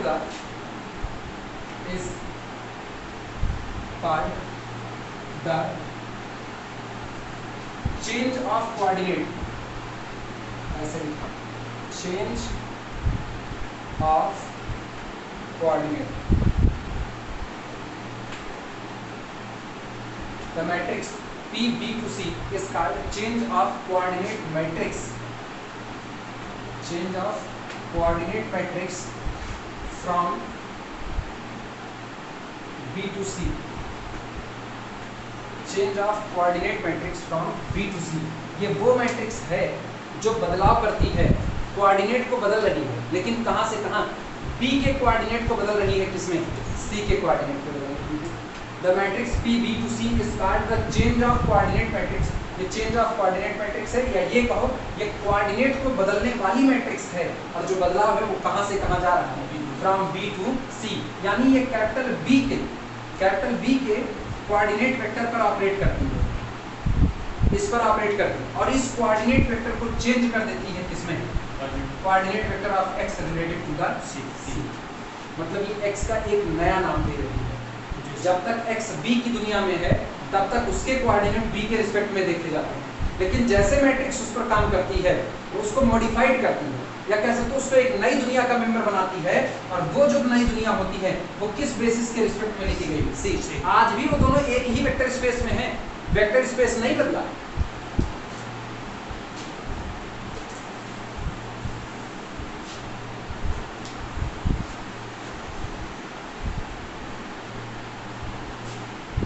ये वेक्टर स्पेस कैपिटल B है।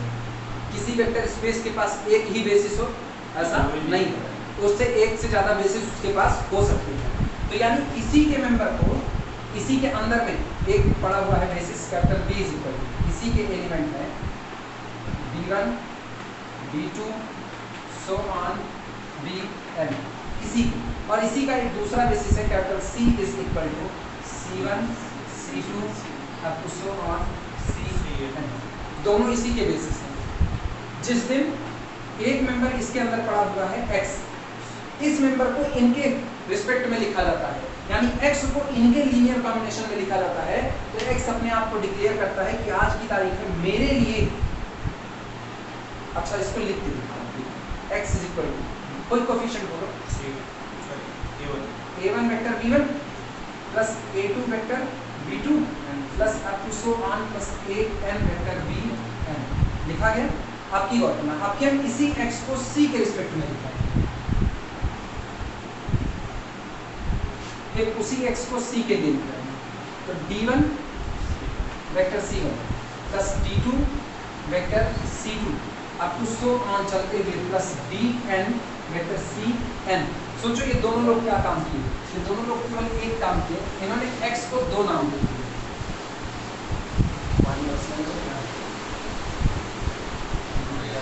फिर देखिए आएगा। छोड़ के आए रोड पर, अब भी क्या जाने की फायदा नहीं है। इसने क्या किया, इसने x के लिए Rn की दुनिया में, ये Rn की दुनिया है,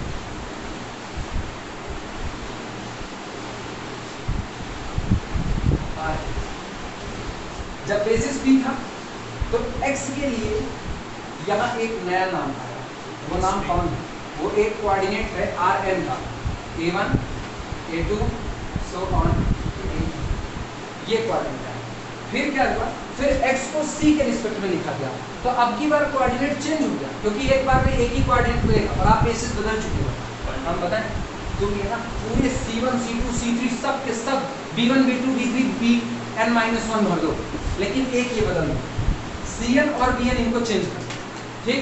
अब की बार गौर करना, अब जो बेसिस बनेगा ना ये पहले वाले से डिफरेंट है, तो ये तुमको कोऑर्डिनेट भी बदल कर देगा, ये पुराना कोऑर्डिनेट नहीं देने वाला।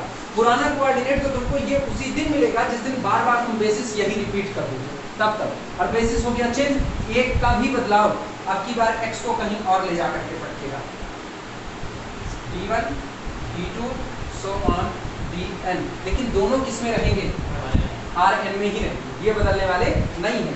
तो सोचो अगर इसकी बात करो, ये कौन है, ये कोऑर्डिनेट, ये है coordinate vector of x relative to the basis b, और ये कौन है, coordinate vector of x relative to the basis c, दोनों किस में हैं, Rn में, दोनों Rn। तो इसका मतलब हम केवल और केवल एक जनरलाइज रूल चाहते थे कि हमको एक नियम मिल जाए, नियम हमको ऐसा मिल जाए जिससे हमको ये बार बार तिकड़ना भिड़ाना पड़े कि आप बार बार उसको उसके कॉम्बिनेशन में लिखो, फिर यहाँ पर कोऑर्डिनेट वेक्टर पता करो, फिर वहाँ लीनियर कॉम्बिनेशन अगले बेसिस का बनाओ, फिर पता करो। इस सब से आज़ादी चाहते थे कि हम सीधे यहीं Rn में खड़े खड़े इनको इनमें चेंज कर दे और जब मर्जी इनको इनमें चेंज कर दे, यही चाहते थे। तो उसके लिए हमको फिर कौन मिलता है, इसके लिए हमको मिलती है P B C। जब B से किस में जा रहे हैं, C में। और अभी सुना, अभी आगे बोलने वाले हैं, ये जो n क्रॉस n की मैट्रिक्स मिली, ये जो n क्रॉस n की मैट्रिक्स मिली, अगर किसी को याद हो तो एक जगह पर हम लोगों ने न्यूमेरिकल बताया, शायद 4.4 क्वेश्चन नंबर 25 के आसपास, देखो देखो 4.4 क्वेश्चन नंबर 25 के आसपास, नहीं किताब में खोलो, किताब में 4.4 क्वेश्चन नंबर 25, 4.4 का हाँ 4.4 का क्वेश्चन नंबर 25 कितने बोले थे? नहीं क्वेश्चन ज्यादा होंगे 4.4 के ना, कितने क्वेश्चन है टोटल, कितने 32। हाँ तो देखो क्वेश्चन नंबर 25 देखो, 24 का क्वेश्चन होगा बस। हम 24 से कराए हैं, 24 का सब करवाए थे, कहते बाकी सब बाकी कर कर लिया। लिया। उसके बाद में स्टेप और तुम लोग कर्म नहीं किए, छुट्टी बाद स्टार्ट हो ये महाराज। हाँ वही जो खोज रहे थे वही, सुनो चैप्टर डाल दिए। ये सुनो, वो क्वेश्चन नंबर 25 में हम लोग इसको प्रूफ किए, और ना प्रूफ कर पाए हो तो फिर बताना करवाएं ना। अब इसमें तो नहीं करवाएं क्योंकि ये चैप्टर अलग चल रहा है, फिर तुम लोग अपने दिमाग में बात बैठा सकते हो। सुनो, अगर vector u1 vector u2 so on vector up, ये जो सेट तुमको दिया गया है, अगर ये सेट li है, ध्यान सुनो, अगर ये सेट li है तो अब की बार तुम सेट बनाओ coordinate vector of u1 related to the basis b, coordinate vector of u2 related to the basis b, coordinate vector of up related to the basis b। अगर वो li था तो ये भी li होगा, और ये li है तो वो भी कैसा होगा, li। इसको वहां पर प्रूफ करना तुम लोग नहीं किए, बहुत गंदी बात। अगर तुम लोग नहीं, बहुत गंदी बात, या तो फिर तुम लोग बोलो हम सब करवाएं, या तो बोलो सब का सब करवाएं इकट्ठे, और नहीं तो फिर ये दिया हुआ काम पूरा करो। हाँ, इस हिसाब से नहीं चलोगे, तुम लोग एक एक क्वेश्चन छोड़ोगे और एक एक क्वेश्चन की दरकार है, क्योंकि हमको नंबरिंग ऐसे नहीं याद रहेगी, हम इसको कल पढ़े हुए थे तो याद आ रहा है, तो पढ़ना तो पड़ेगा ना। अब ये क्या ही कहा जाए इसको, ये कहने से बिल्कुल काम नहीं चलेगा कि मतलब अरे सर को याद रहा, सर को कितना आया, ये छोड़ो, तुमको कितना आया, मेरे पास तो है ये, तुमको कितना आया। हम तो इधर 2 कॉन्सेप्ट अगर गलत भी बोल देंगे ना तो अगली बैच में कभी ना कभी सुधार लेंगे कभी ना कभी, क्योंकि वो गलती मेरी है, पकड़ में तो आएगी, मिस्टेक कभी तो आएगी ना, लेकिन तुम लोगों में नहीं चलेगा। तुम लोग आज छोड़ दोगे फिर कल छोड़ दोगे, गड़बड़ बात। अब सोचो, अब इसको तुमको रटना पड़ेगा। अगर तुम प्रूफ किए होते तो ठीक था, अदरवाइज अब तुमको रटना पड़ेगा कि अगर मेरा दिया गया सेट, ध्यान रखना यही स्टेटमेंट है, अगर मेरा दिया गया set vector u1 vector u2 so on vector up, ये सेट अगर li है, ये अगर li है तो जाहिर सी बात है कि किसी वेक्टर स्पेस के मेंबर होंगे, तो उस वेक्टर स्पेस का कोई बेसिस कैपिटल भी रहा होगा। इनमें से हर मेंबर बेसिस एलिमेंट का लीनियर कॉम्बिनेशन लिखा जा सकता है, और जब जब आप इसको लीनियर कॉम्बिनेशन में रखोगे आपको कोफिशिएंट मिलेगा, उस कोफिशिएंट से इसका कोऑर्डिनेट वेक्टर मिलेगा। तो अगर मेन वेक्टर का कलेक्शन li है तो उनके कोऑर्डिनेट वेक्टर से बना हुआ कलेक्शन भी कैसा होगा, li होगा। यानी coordinate vector of u1 relative to the basis b से लेकर के coordinate vector of up relative to the basis b, ये सेट भी कैसा होगा, li। और ये जबरदस्त इफ एंड ओनली इफ की कंडीशन है कि वो li तो ये li और ये li तो ये li।